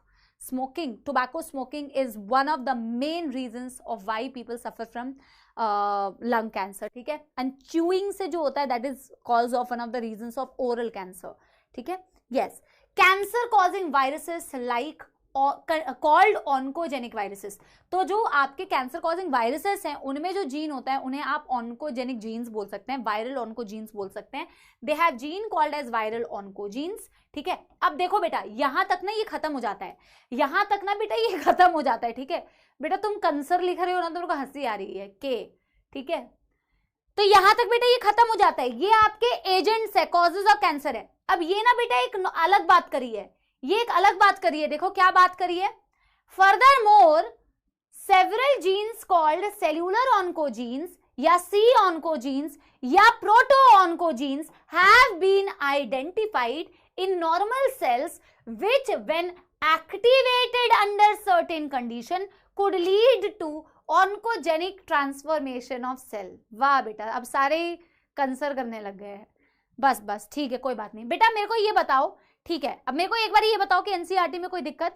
ये लाइन हम पढ़ चुके हैं ना कि नॉर्मल जीन्स होती हैं हम सबके पास, सेल्यूलर ऑन्कोजीन्स, सी ऑन्कोजीन्स या वायरल ऑन्कोजीन्स. अगर इनकी एक्टिवेशन का मतलब पता है क्या है, मतलब इनमें चेंजेस, बेसिकली ये नॉर्मल तरीके से भी बेटा काम कर रहे होते हैं.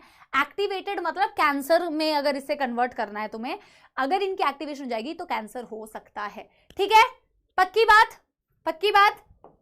ठीक है बेटा मैं ना आपको आज डायग्नोसिस बता देती हूँ, जो ट्रीटमेंट है ना वो हम अगले दिन कर सकते हैं क्योंकि मेरे को आपको कुछ वाले क्वेश्चंस भी कराने हैं.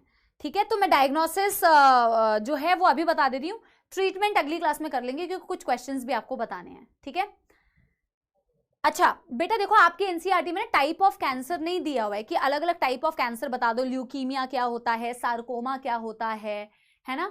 तो कैंसर्स के टाइप नहीं दिए हुए हैं. ठीक है तो वो आप छोड़ दो बेटा, वो आपके एनसीईआरटी में है ही नहीं. ठीक है चलो अगला बेटा क्या करोगे, डायग्नोसिस. तो डायग्नोसिस की अलग अलग टेक्निक होती है. डायग्नोसिस का मतलब होता है कि कैसे पता चलेगा कि कैंसर हुआ है तुम्हें. ठीक है कैसे पता चलेगा, तो इसको पता करने के बहुत सारे तरीके हैं और बेटा अलग अलग कंडीशन में अलग अलग टेस्ट किए जाते हैं. जैसे कि सबसे पहला बच्चों यहाँ पे दिया हुआ है हिस्टोपैथोलॉजी एंड बायोप्सी. आपने बायोप्सी सुना भी होगा बच्चों, राइट. बायोप्सी, हिस्टो का क्या मतलब है, टिश्यू. तो एक्चुअल में अगर ऐसा सस्पेक्टेड है कि कैंसर हो सकता है तो वहां के टिश्यू को बच्चों क्या करते हैं, उसके टिश्यू की सेक्शनिंग करते हैं और उसको स्टेन करते हैं. स्टेन क्यों किया जाता है, ताकि आप देख पाओ, विजिबिलिटी के लिए. जब ब्लड के सेल्स को देखना होता है तो ब्लड के सेल्स को भी स्टेन किया जाता है. वैसे ही बेटा अगर आपको सस्पेक्टेड है कि इस पर्टिकुलर जगह में आपको लग रहा है कि शायद आपको क्या, डॉक्टर्स को लग रहा है कि कैंसर है.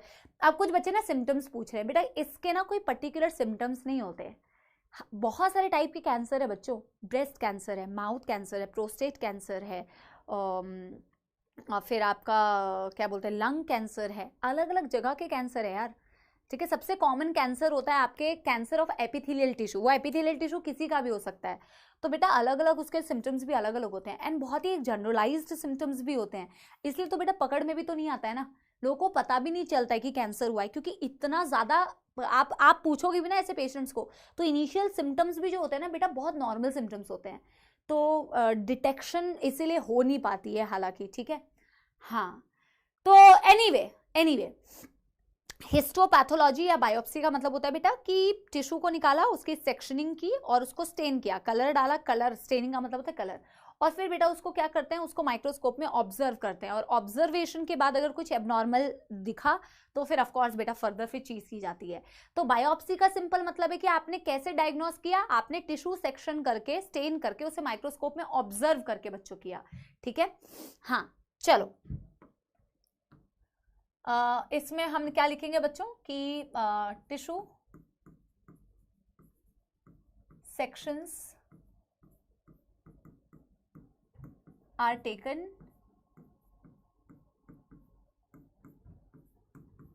and observed under observed under microscope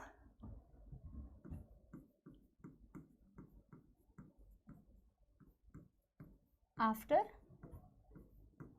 staining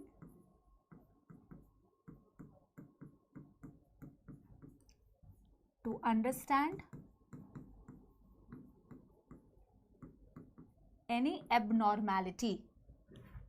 Understand any abnormality. ठीक है, दूसरा दिया हुआ है बच्चों रेडियोग्राफी। देखो बच्चों, आपको पता है, आप सोच के देखो कि आपके X rays, gamma rays, UV rays से कैंसर होता भी है। इनमें से कुछ रेडिएशंस को डायग्नोसिस के लिए भी यूज किया जाता है और इनमें से कुछ रेडिएशंस को ट्रीटमेंट के लिए भी यूज किया जाता है। तो एक्स रेज का ओवर एक्सपोजर हो रहा है, कैंसर हो रहा है। यूवी रेज का ओवर एक्सपोजर हो रहा है, कैंसर हो रहा है। गामा रेज का एक्सपोजर हो रहा है एक्सेसिव, आपको कैंसर हो रहा है। पर रेडियोग्राफी में एंड सीटी स्कैन आपने बहुत कॉमनली सुना होगा, टीवी में देखा भी होगा सीटी स्कैन होते हुए, कंप्यूटर टोमोग्राफी। जैसे बेटा इनसे कैंसर हो रहा है, इनको डायग्नोसिस के लिए भी यूज किया जा रहा है, इनको ट्रीटमेंट के लिए भी यूज किया जा रहा है। जैसे कि रेडियोग्राफी में एक्सरेज का यूज करते हैं। एक्सरे तो कितने लोगों ने कराया होगा भाई अपने जीवन में, है।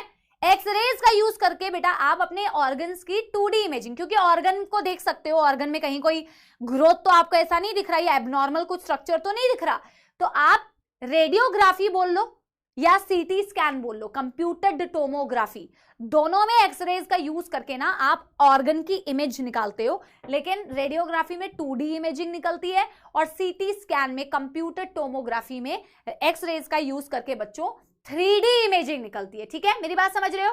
तो एक में 2D इमेजिंग निकल रही है, एक में 3D इमेजिंग निकल रही है, लेकिन यूजिंग द एक्सरेज। अब आप इतना एक्सरेज से एक्सपोज नहीं होगे कि आपको कैंसर हो जाएगी। समझ में आ रही है बच्चों बात? यस, लिखे इसको। और देखो एमआरआई जिसे बोलते हैं मैग्नेटिक रेजोनेंस इमेजिंग, इसमें स्ट्रॉन्ग मैग्नेटिक फील्ड का यूज किया जाता है जिससे आप इमेज निकालते हो। अब एमआरआई सेफेस्ट टेक्निक मानी जाती है among all the diagnosis technique. देखो इसमें भी तुम्हें टिश्यू डैमेज करना पड़ रहा है। कई बार पता है क्या है, कई बार पता है बच्चों क्या होता है, यार तुम बेटा पढ़ाई पे ध्यान दो। कई बार पता है क्या होता है बेटा कि हर कंडीशन में ऐसा नहीं कि टिश्यू को छेड़ के बायोप्सी कर दिया है, ठीक है, उसकी भी कंडीशन होती है। क्योंकि कई बार हो सकता है कि आप उस जगह को जो पहले से डैमेज नहीं थी, हो सकता है कि हमारे टेस्ट करने की वजह से वो डैमेज हो रही है, तो उसको भी सोच के किया जाता है कि करें या ना करें। ठीक है, तो ये भी थोड़ा खतरनाक तो है। इसमें भी हार्मफुल रेज यूज हो रहे हैं, बट इसमें हार्मफुल रेज यूज नहीं होते हैं, इसमें मैग्नेटिक फील्ड यूज हो रही है और मैग्नेटिक फील्ड हार्मफुल नहीं है, इसीलिए this is the safest technique. ठीक है, ठीक है, पहले एक बार ही लिखें, रेडियोग्राफी में X-rays used to obtain 2D image of organ। CT को बोला जाता है कंप्यूटेड टोमोग्राफी, कंप्यूटेड टोमोग्राफी। आज तो तुम्हें थोड़ी फील आ रही होगी डॉक्टर वाली, तुम कितनों का बेटा कर रहे होगे ये सब टेस्ट, क्या पता, हाँ, या रिपोर्ट रीड कर रहे होगे, क्या पता, या फिर बेटा खुद ही पेशेंट बने पड़े होगे। भाई ऐसी वाली पेशेंट तो नहीं बनना है भाई, ठीक है, not meant to say that, don't take it that way. ठीक है, कहने का मतलब था अगर पढ़ाई लिखाई नहीं करोगे तो पेशेंट बन के ही जाओगे ना डॉक्टर के पास, ये मतलब था, ये वाला मतलब नहीं था। ठीक है, हाँ, तो अच्छा पढ़ाई करोगे तो चेकअप कर रहे होगे, नहीं करोगे तो पेशेंट बनोगे बच्चों। यस, चलो, कंप्यूटर टोमोग्राफी का मतलब होता है एक्सरेज यूज्ड टू ऑब्टेन, नहीं अभी कहोगे हाँ मैम क्या कह रही है, हाँ कि हमें ये हो जाए, हाँ ठीक है, चलो, to obtain 3D image of organ.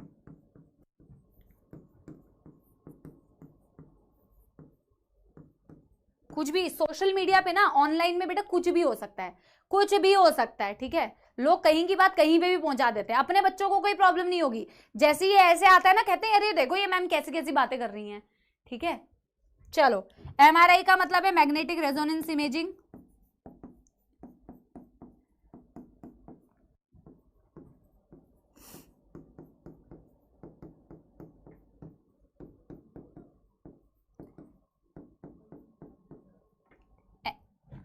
MRI, ठीक है, हाँ, uses strong magnetic field, strong magnetic fields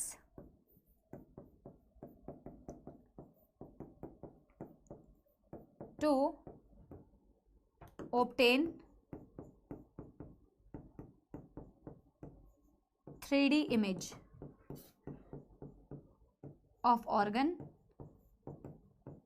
ये सेफेस्ट टेक्निक है, एनसीईआरटी में भी बहुत क्लियरली दिया हुआ है। ठीक है बच्चों, बस करो बच्चों। यस, दिस इज सेफेस्ट बच्चों, सेफेस्ट। इसे फटाफट से लिखो बच्चों प्लीज, इसे फटाफट से लिखो, फटाफट से, जल्दी जल्दी जल्दी जल्दी। ठीक है, बस टेस्ट आज कर रहे हैं, उसके अलावा बेटा इसका कंटिन्यूएशन अगले दिन। अरे साइड तो बेटा तब होंगी ना जब लिख लूंगी मैं। क्या लिखते लिखते कैसे साइड हो जाऊं? यहां से ऐसे करके लिखूं, या डंडा लेके आऊं ऐसे करके लिखूंगी? कैसी बातें करते हो यार।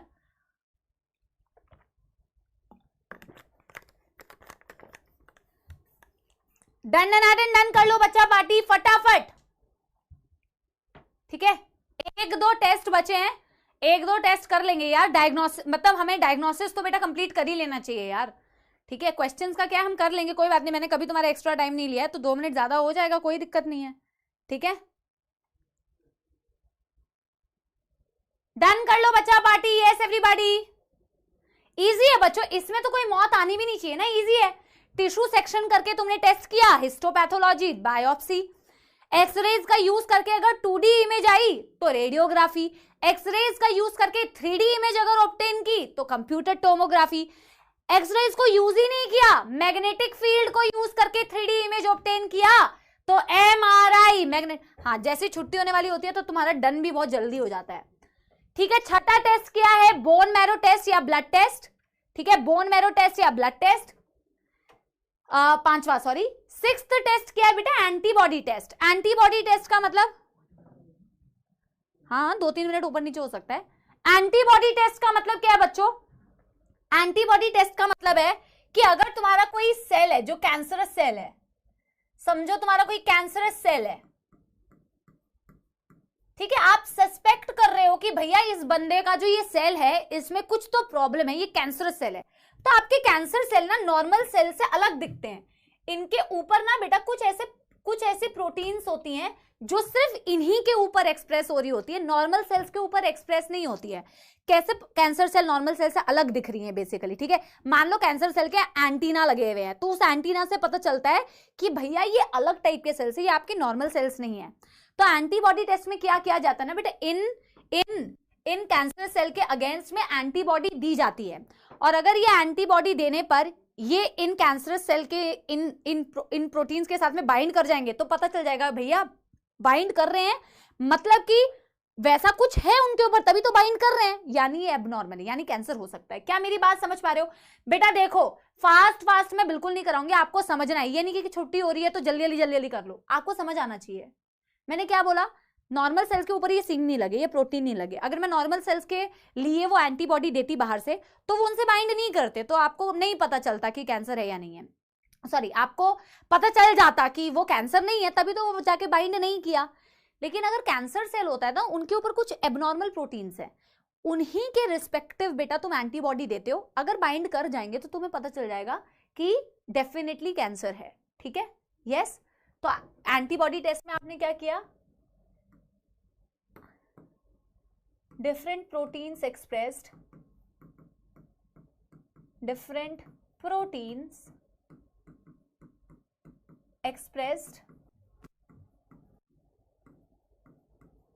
on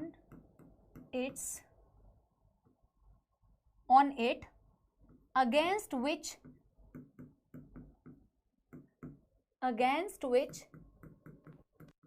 antibody can be given for the testing।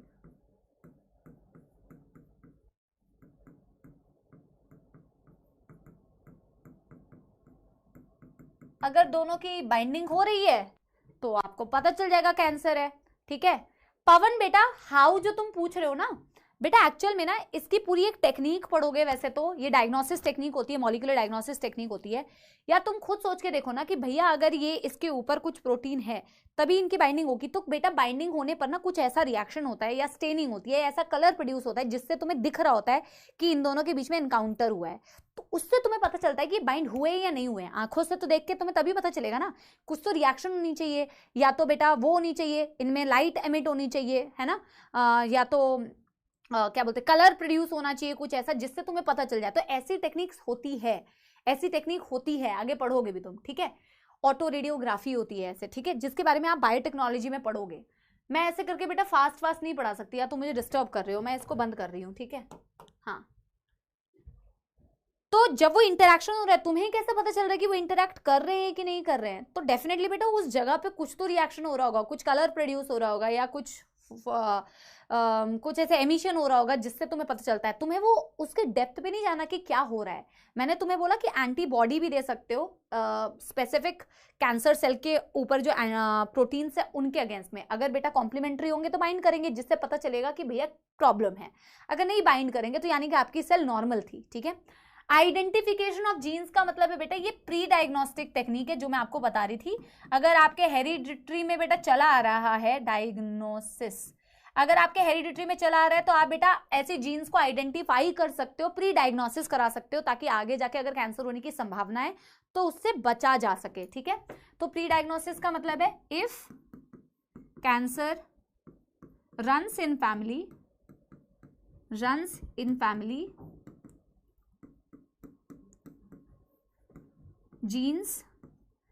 the genes of a suspected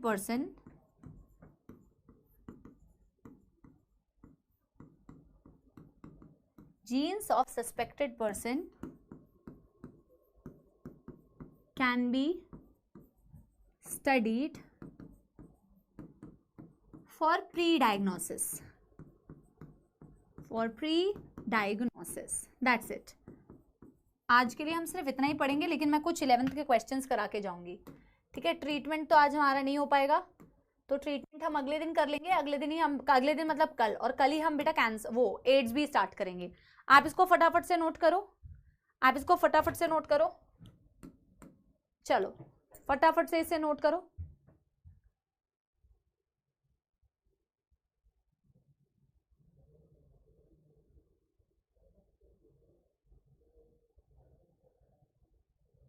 blood and bone marrow test का मतलब होता है बेटा ब्लड टेस्ट कर लो, उसमें कोई एक्सप्लेनेशन देने की जरूरत नहीं है।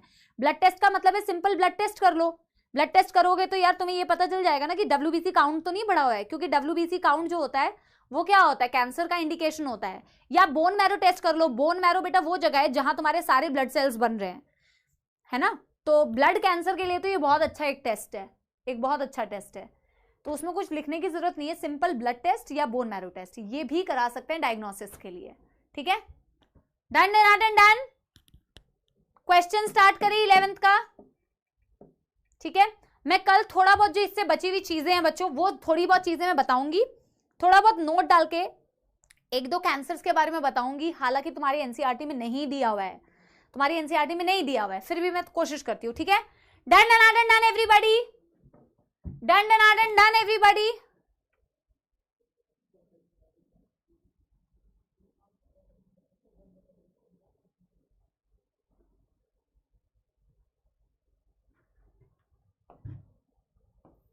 ठीक है, क्वेश्चंस करें एक बार 11th के। गाना कल होगा बेटा, गाना कल कर दूंगी क्योंकि आज टाइम भी नहीं है, और मैंने बोला था 2 दिन में एक बार ही गाना, ठीक है। Don't hate me for that, but questions कराना ज्यादा जरूरी है, तो पहले क्वेश्चंस करो, ठीक है। मैं 2 लाइन गाना सुना दूंगी अगर तुमने क्वेश्चन सही किए, ठीक है। चलो पहला क्वेश्चन है आप लोग की स्क्रीन पर, मैं पोल तो चलो एक पोल करा देती हूं, मुझे नहीं लगता कि ये पोल तुम्हारे पास टाइम पे पहुंचेगा, ठीक है।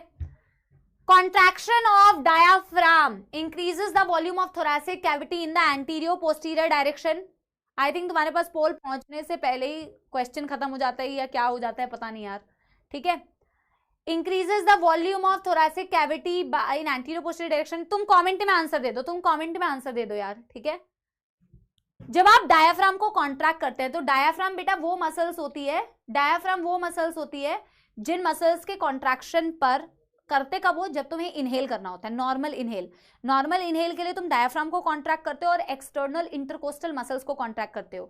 जब तुम एक्सटर्नल इंटरकोस्टल मसल्स को कॉन्ट्रैक्ट करते हो तो तुम्हारा रिब्स और स्टर्नम बाहर की तरफ मूव करता है, अपवर्ड मूव करता है, तो वॉल्यूम इंक्रीज होती है कौन से डायरेक्शन में, डॉर्सोवेंट्रल डायरेक्शन में। लेकिन जब तुम डायफ्राम को कॉन्ट्रैक्ट करते हो तो वो डोम से फ्लैट हो जाता है और वॉल्यूम इंक्रीज होता है in the anteroposterior direction. ठीक है, यही है, फर्स्ट है, इसका आंसर है volume increases in the anteroposterior direction, है ना। And pressure decreases, pressure decrease होगा तो air come inside, this is called as normal inhalation.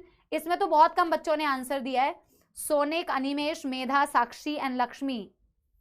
ठीक है, चलो पोल्स छोड़ देते हैं क्योंकि हमारे पास टाइम नहीं है, हम बाकी ऐसे करते हैं। ठीक है, अगला question, volume of air that will remain in the lungs after normal expiration is about. जब आप नॉर्मल एक्सहेल कर देते हैं तो उसके बाद आपके लंग्स में कितनी वॉल्यूम रह जाती है, कितनी रह जाती है, पहले तो मुझे ऐसे बताओ। जब आप नॉर्मल एक्सहेल करते हो ना बच्चों, जब आप नॉर्मल एक्सहेल करते हो तो आपके लंग्स में वैसे कौन सी वॉल्यूम होती है रेस्पिरेटरी वॉल्यूम्स के टर्म में, मुझे बताओ।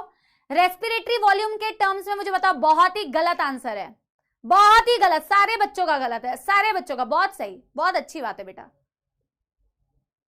यही तो तुम्हारा बेटा, यही तो गलत आंसर देते हो। कोई भी, मुझे तो कोई सही आंसर नहीं दिख रहा है भाई। नॉर्मल एक्सहेल कर लेते हो तो बोला है volume of air that will remain in the lungs, तो लंग्स में रेजिडुअल वॉल्यूम के अलावा एक्सपायरेटरी रिजर्व वॉल्यूम भी रहती है भाई। गलत गलत गलत गलत गलत गलत गलत गलत गलत, देते रहो गलत आंसर भाई। नॉर्मल एक्सहेल करने के बाद रेजिडुअल वॉल्यूम सिर्फ बचती है क्या? जब तुम फोर्सफुल एक्सहेल करते हो उसके बाद तुम्हारे लंग्स में बेटा रेजिडुअल वॉल्यूम रहती है भाई, कि the volume of air that remain in the lung even after forceful exhalation. जितना जोर लगा के मैं एयर को बाहर करूं फिर भी कुछ एयर मेरी लंग्स में रह जाएगी, that is residual volume. Normal exhale करने के बाद तो ईआरवी भी रहती है भाई, तो ईआरवी भी रहती है, यानी 1200 के साथ में 1100 भी जोड़ लो, 2300। जीरो अंडा मिलेगा भाई, अंडा अंडा अंडा अंडा। गलत, ये this was a very good question and this question has definitely hurt you. ठीक है, आखिरी दो क्वेश्चन है, जल्दी जल्दी करो, आखिरी दो question. What is vital capacity of our lungs? हमारा वाइटल कैपेसिटी क्या होता है? वाइटल कैपेसिटी को डिफाइन करते हैं, दो तरीके से डिफाइन कर सकते हैं, दो तरीके से कर सकते हैं, बट मैं अपने तरीके से जो बता रही हूं मैं वैसे करती हूं। वाइटल कैपेसिटी वो एयर होती है जो आपके लंग्स में, the air that you can exhale, जो आप बाहर कर सकते हो, बट कब? जब आप मैक्सिमम इनहेल कर लो। इसका अपोजिट भी कर सकते हो जो एनसीईआरटी में दिया हुआ है। ऐसी एयर जो आप एक्सहेल कर सकते हो टोटल आफ्टर मैक्सिमम इनहेलेशन, तो मैक्सिमम इनहेलेशन करने के बाद आप टीवी को एक्सहेल कर सकते हो, प्लस आप किसको एक्सहेल कर सकते हो? आईआरवी जो आपने फोर्सफुली लिया था उसको एक्सहेल कर सकते हो, ईआरवी को एक्सहेल कर सकते हो। ठीक है, इसको एक्सहेल कर सकते हो। Inspiratory reserve volume plus tidal volume, total lung capacity minus, नहीं, total lung capacity minus residual volume, total lung capacity minus residual volume. क्योंकि टोटल लंग कैपेसिटी और वाइटल कैपेसिटी में सिर्फ एक डिफरेंस है बच्चों, बिल्कुल ध्यान से सुनो बेटा, ये रिवीजन ऐसा नहीं होना चाहिए कि बस भागे जा रहे हैं। वाइटल कैपेसिटी कहता है कि आपने जब मैक्सिमम इनहेल किया, आपने जब मैक्सिमम इनहेल किया उसके बाद टोटल कितना एक्सहेल कर पा रहे हो। ठीक है, और टोटल लंग कैपेसिटी कहती है कि आपने मैक्सिमम इनहेल किया उसके बाद आपके लंग्स में कितनी एयर दिखती है। एक कह रहा है कि कितनी बाहर कर सकते हो, एक कह रहा है कि कितनी रह जाएगी। तो जब आप मैक्सिमम इनहेल कर लेते हो तो कितनी रह जाती है? टाइडल वॉल्यूम आप इनहेल कर रहे हो, आईआरवी, ईआरवी पहले से होता है, प्लस रेजिडुअल वॉल्यूम होगा आपकी टोटल लंग कैपेसिटी। इसमें से मैं रेजिडुअल वॉल्यूम को हटा दूं तो वाइटल कैपेसिटी कितना बाहर कर सकते हो, राइट। एंड लास्ट क्वेश्चन है assertion reason, during inspiration volume of thorax increases, inhale करते वक्त में वॉल्यूम इंक्रीज होती है, प्रेशर डिक्रीज होता है, बिल्कुल सही। This happen due to relaxation of diaphragm and inspiratory muscles, नहीं, ये बेटा तब होती है जब आपकी मसल्स कॉन्ट्रैक्ट करती है। ठीक है, मसल्स के कॉन्ट्रैक्शन से होता है। ठीक है, तो आज मैं आपको एक 11th का होमवर्क देके जा रही हूं, तो 11th का होमवर्क आप क्या करके आएंगे, इसके आगे आप एक्सचेंज ऑफ गैसेस पढ़ के आएंगे, एक्सचेंज एंड ट्रांसपोर्ट पूरा ही पढ़ के आओ, exchange, transport and disorders, exchange, transport, regulation of respiration and disorder, ये आप पढ़ के आओ 11th क्लास का। ठीक है, ये आप 11th क्लास का पढ़ के आओ बच्चों, ठीक है ना। Bye, thank you very much, ठीक है। तो इसके क्वेश्चंस हम बाद में करेंगे। देखो आज टाइम नहीं है तो गाना रहने देते हैं, कल अच्छे से गाना आपको सुनाएंगे, पक्का वादा, ठीक है, पक्का वादा। आज तो तुमने बेटा सारे क्वेश्चंस भी सही नहीं किए ना, एक क्वेश्चन तो सारे ग्रुप में तुमने गलत किया है, तो हम क्या करेंगे कल की क्लास में पक्का, ठीक है, पक्का वादा, पक्का वादा, पक्का वादा, ठीक है। वैसे तुम दुखी हो जाओगे तो मैं 2 लाइन तो मैं सुना ही देती हूँ, ठीक है। कौन सा एक गाना मैंने सुनाया था यार पिछली क्लास में, मैं भूल गई। आ जाइयो कल। कोई क्लास है क्या यहाँ लगी हुई? इतनी बैक टू बैक क्यों लगाई है यार?